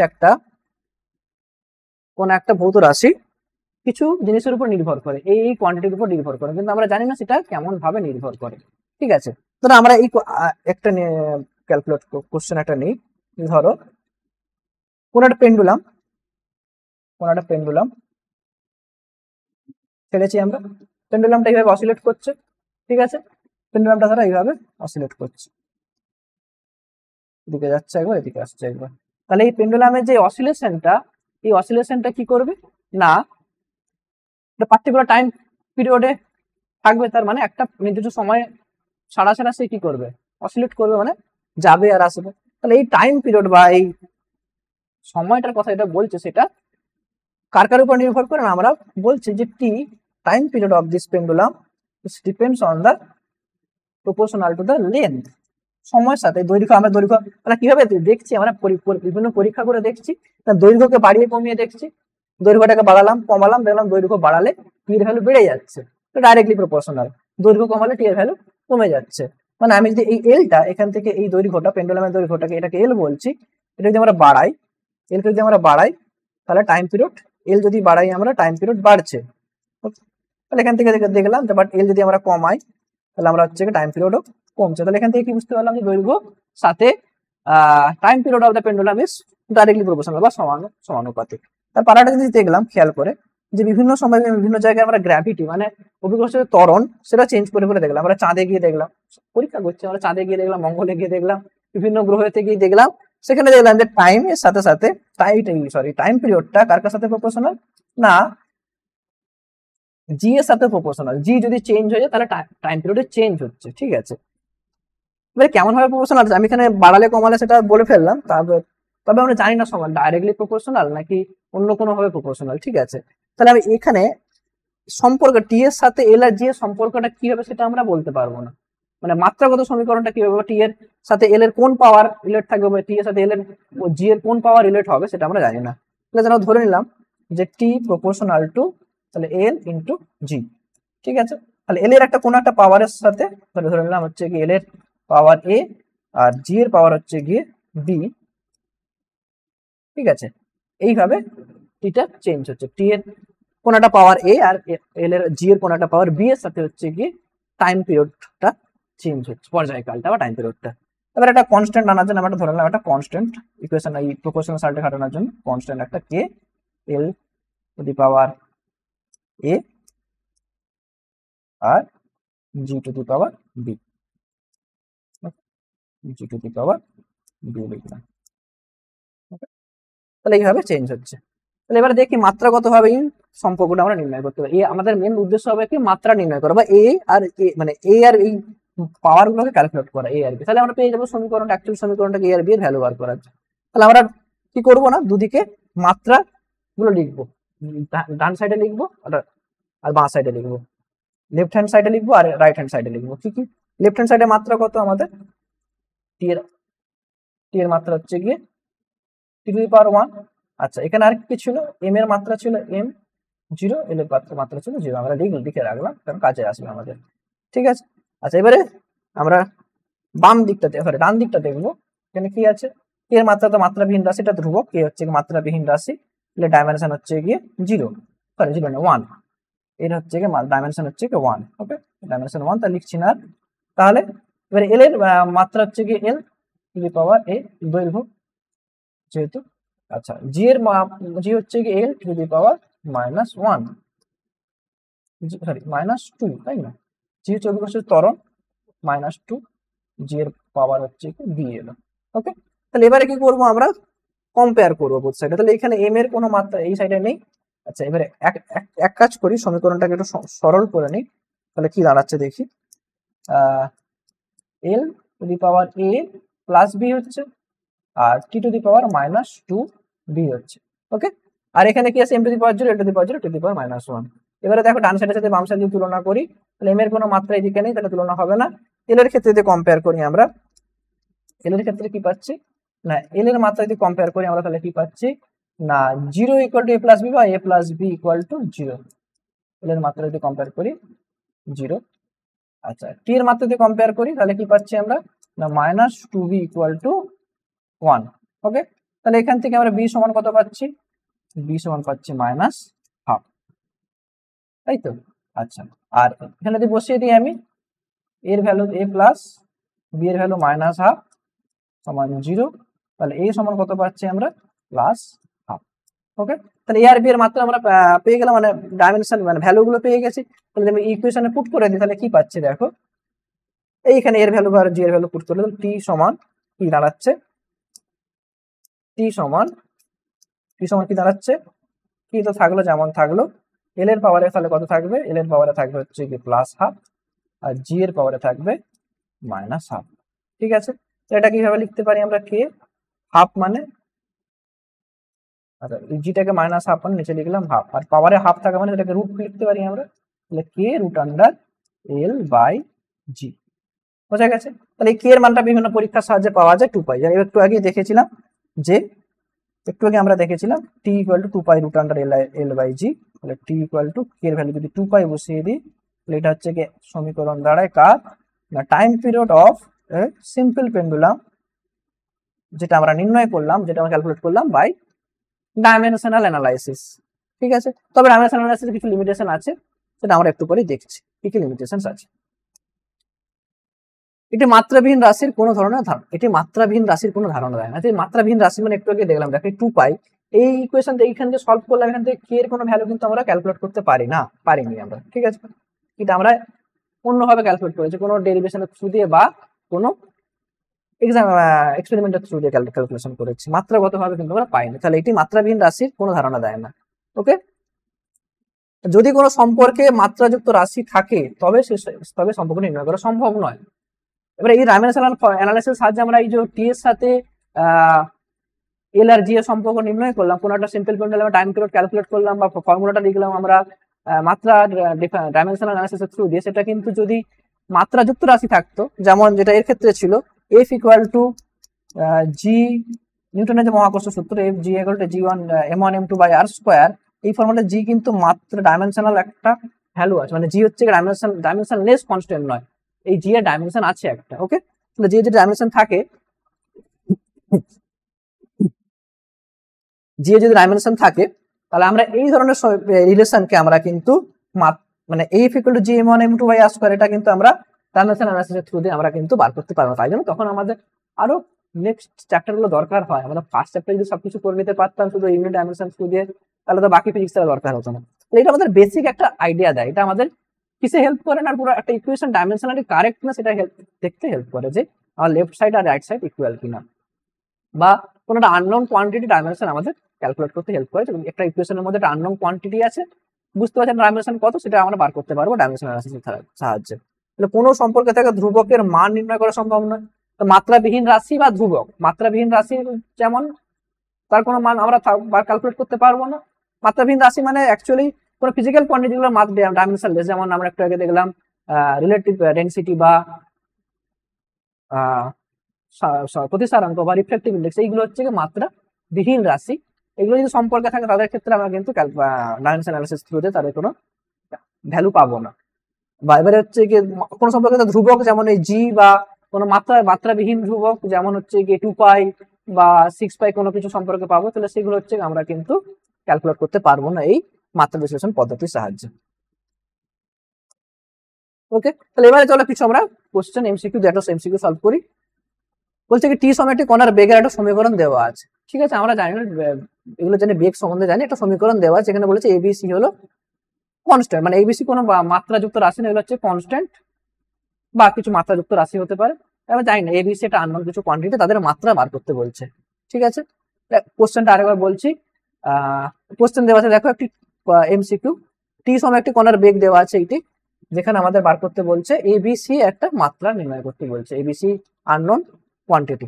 ঠিক আছে, তাহলে আমরা সমমাত্রিক নীতির সাহায্যে কি জানি, যে কোনো রাশির ডান সাইডের মাত্রা বাঁ সাইডের মাত্রা কি হবে, একই হবে, মানে লেফট হ্যান্ড সাইডে বা রাইট হ্যান্ড সাইডের কি হবে, ডাইমেনশন সেম হবে।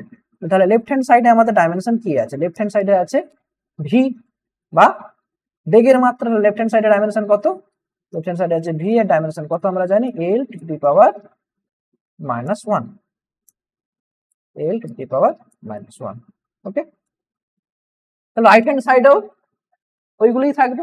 আচ্ছা, সমমাত্রিক নীতি আরো একটা কি বলছেন, আমরা সমজাতীয় রাশিগুলিকে আমরা যোগ করতে পারি, তাহলে এ টি আর এই B by T plus C, এরা দুটো সমজাতীয় রাশি হলেই তাদেরকে যোগ করতে পারবো, তাহলে এরা দুজনেই সমজাতীয় রাশি। আর ডান সাইডে আর বাঁ সাইডের মাত্রা সেম হবে, তার মানে এই এ টির মাত্রা বি বাই টি সির মাত্রা দুজনেই মাত্রার সাথে সমান হবে, বেগের মাত্রার সাথে সমান হবে। তাহলে আমরা যদি কম্পেয়ার করি, তাহলে এটি সমান dimension of V, dimension of এটি সমান ডাইমেনশন অফ ভি। ওকে, তাহলে এ টি এর মাত্রাটি, ভি এর মাত্রা হচ্ছে কি এল টু দি পাওয়ার -1। ওকে, তাহলে এখান থেকে এ সমান কত পাচ্ছি আমরা, এল টু দি পাওয়ার -2, তাই তো? তাহলে এর মাত্রা পেলাম আমরা। এবারে বি এর মাত্রা যদি ক্যালকুলেট করি, দেখো B by T plus C, এটি কি, এটি হচ্ছে কি একই মাত্রা হবে, ভি এর মাত্রা হচ্ছে সমান হবে B by T plus C এর ডাইমেনশন কি হবে, কার সাথে সমান হবে, ভি এর ডাইমেনশনের সাথে সমান হবে, ডাইমেনশন অফ ভি এর সাথে। তার আগে দেখো সি এর ক্ষেত্রে দেখি টি প্লাস সি, তাহলে নিচে দেখো এই দুটো কি টি প্লাস সি আছে, তাহলে টি কি একটা একটা সময়ের কথা বলছে, তাহলে সি ও নিশ্চয়ই সময়ের মাত্রা হলেই আমি টি এর সাথে সি কে যোগ করতে পারবো। সি যদি সময়ের মাত্রা না হয় তাহলে আমি সি এর সাথে টি কে যোগ করতে পারবো না, যোগ করা সম্ভব না। তাহলে টি এর মাত্রা আর সি এর মাত্রা সেম হবে, তাহলে C equal to dimension of C equal to আমরা এখান থেকে ইজিলি ক্যালকুলেট করতে পারবো, dimension of C equal to dimension of T. ঠিক আছে, তাহলে আমি এখানে বসিয়ে দিই বি বাই টি এর মাত্রা সি এর মাত্রার জন্য মিলে কি হবে, টাইমই পাবো, টাইম অ্যাড করলে আমরা টাইমই পাবো। আর ভি হচ্ছে গিয়ে M L to the power, M L নয়, L to the power -1। Okay, তাহলে এখান থেকে আমরা বি ক্যালকুলেট করে তাহলে কত পাবো, B equal to dimension of B equal to, এটা ওই সাইডে গেলে গুণ হয়ে যাবে, তাহলে এল টু দি পাওয়ার 0। ওকে, তাহলে আমাদের কোন অ্যান্সারটা হচ্ছে, দেখো এর মাত্রা কত পেলাম, L to the power -2, L to the power -2 first. C এর বি এর মাত্রা হচ্ছে কি এল টি, আচ্ছা এখানে কোথাও একটু গন্ডগোল হয়েছে, ঠিক আছে, আচ্ছা এল টি হবে এটা, হ্যাঁ একটু গন্ডগোল হয়েছে, এটা এল টি হবে, এটা শুধু টি হবে, ঠিক আছে।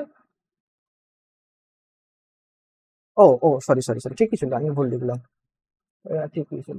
তাহলে এখানে এল টু দি পাওয়ার 0 মানে কত, এল টু দি পাওয়ার 0 মানে হচ্ছে গিয়ে এল, তাই তো, অনলি এল। তাহলে এইটা বি হচ্ছে আমাদের সঠিক উত্তর হয়ে যাবে, বোঝা গেছে। তাহলে আমরা খুব সহজে জিনিসগুলো করতে পারবো, জিনিসগুলো করতে কিন্তু আমাদের খুব কম সেকেন্ড, 30 থেকে 30 সেকেন্ড, ম্যাক্সিমাম 30 সেকেন্ড আমরা টাইম দিতে পারবো এই ধরনের কোশ্চেনের জন্য। ওকে, জাস্ট আমরা ওরালিও আমরা মানে ভার্বালি যে কোনো কিছু খাতায় পেলে না লিখে আমরা ডাইরেক্টলি করতে পারি। যেদিকে এ টি আছে তাহলে এটির মাত্রা মানে এল টি টু দি পাওয়ার -1, তাহলে এ সমান হচ্ছে কি এল টু দি পাওয়ার -2 হয়ে যাবে। তাহলে অপশনে দেখলাম L to the power -2, first option ঠিক, কারেক্ট অ্যান্সার এটা, আর বাকি অপশন দেখার দরকার নেই। ওকে, চলো নেক্সট কোশ্চেন। একটি গ্যাসের অবস্থার সমীকরণ দেওয়া আছে, একটা ভ্যান ডার ওয়ালস সমীকরণ, যেটা আমরা তোমরা পরে পড়বে। তাহলে এই সমীকরণে কি দেওয়া আছে, P equal to A by V cube V minus V square, ঠিক আছে, ইকুয়াল টু সিটি। তাহলে যেখানে পি ভিটি যথাক্রমে চাপ ও আয়তন, একটা এবিসি ধ্রুবকের একটা ধ্রুবক, এ বি এর মাত্রা আমাদের ক্যালকুলেট করছে, এ ও বি এর মাত্রা ক্যালকুলেট করতে বলবে। চলো শুরু করা যাক, সমমাত্রিক নীতি ক্যালকুলেট করবো, অ্যাপ্লাই করবো এখানে, ঠিক আছে। তাহলে এলএইচএস এর মাত্রা যা হবে আর এইচএস এর মাত্রা তাই হবে, এ আর বি এর মাত্রা বার করতে বলছে, এবিসি এখানে ধ্রুবক বলছে, ঠিক আছে। তাহলে এখানে কি দেখতে পাচ্ছি, দেখো যোগ করতে পারছি, মানে পি এর সাথে এ বাই ভি কিউবকে যোগ করতে পারছি, ঠিক আছে। তার মানে এখানে ভিটা কিন্তু ভলিউমের কথা বলছে, এটা মাথায় রাখবে, এটা ক্যাপিটাল ভি এর কথা বলছে, স্মল ভির মতো দেখাচ্ছে, এটা আসলে ক্যাপিটাল ভি, বড় করে লিখে দিচ্ছি, এটা ক্যাপিটাল ভি এর কথা বলছে, এটাও ক্যাপিটাল ভি, ঠিক আছে। তাহলে দেখো এ বাই ভি কিউব, এই যে এই টার্মটা এ বাই ভি কিউব, এই টার্মটা কার সাথে যোগ আছে, পি এর সাথে, তাহলে চাপের সাথে চাপকে আমরা অ্যাড করতে পারবো, তাহলে we can add pressure with pressure. তাহলে এ বাই ভি কিউবের ডাইমেনশন যা হবে, তার প্রেসারের ডাইমেনশনও তাই হবে, dimension of pressure equal to এটা। ডাইমেনশন অফ প্রেসার আমরা কত জানি, M L to the power -1 to the power -2 equal to A by V এর ডাইমেনশন মানে কি, এল কিউবের কিউব মানে এল টু দি পাওয়ার 9। ওকে, তাহলে এখান থেকে আমরা ডাইমেনশন অফ এ পেয়ে যাবো, dimension of A equal to এটা হবে M L to the power +8 to the power -2 হলো, এ এল to the power 8 to the power -2। তাহলে আমরা ফার্স্ট অপশন থেকে আমাদের অলরেডি অ্যান্সার 1 কারেক্ট হয়ে গেছে। তাও আমরা সেকেন্ড পার্টটা দেখি, ভি মাইনাস বি স্কোয়ার, অর্থাৎ সেকেন্ড পার্টে কি বলছে, ভলিউমের কথা বলছে, ভিটা কি ভলিউম, বি স্কোয়ার তাহলে ভলিউমেই হবে, তাহলে প্লাস মাইনাস করতে গেলে আমরা একই জাতীয় রাশি হতে হবে, তাহলে ভি এর মাত্রা যা হবে, ডাইমেনশন অফ ভলিউম আর dimension of B square same হবে। তাহলে ভি এর ডাইমেনশন কত জানি আমরা, L cube equal to B square. Okay, তাহলে বি ইকুয়াল টু কত লিখবো আমরা, L to the power G by 2, dimension of B equal to L to the power already option 1 is the correct answer. আশা করি সবাই বুঝতে পেরেছো এতদূর পর্যন্ত। থ্যাংক ইউ এতক্ষণ ক্লাস দেখার জন্য। আশা করি তোমাদের খুব ভালো লেগেছে। ক্লাসটি ভালো লাগলে অবশ্যই লাইক করো, আর আমাদের চ্যানেলটি সাবস্ক্রাইব করো, আমাদেরকে সাপোর্ট করো নতুন নতুন ভিডিও পেতে। বাংলা মাধ্যমে আরো নতুন নতুন ভিডিও আগামী দিনের জন্য তোমাদের সাপোর্ট অবশ্যই কাম্য। ওকে, সি ইউ, টাটা।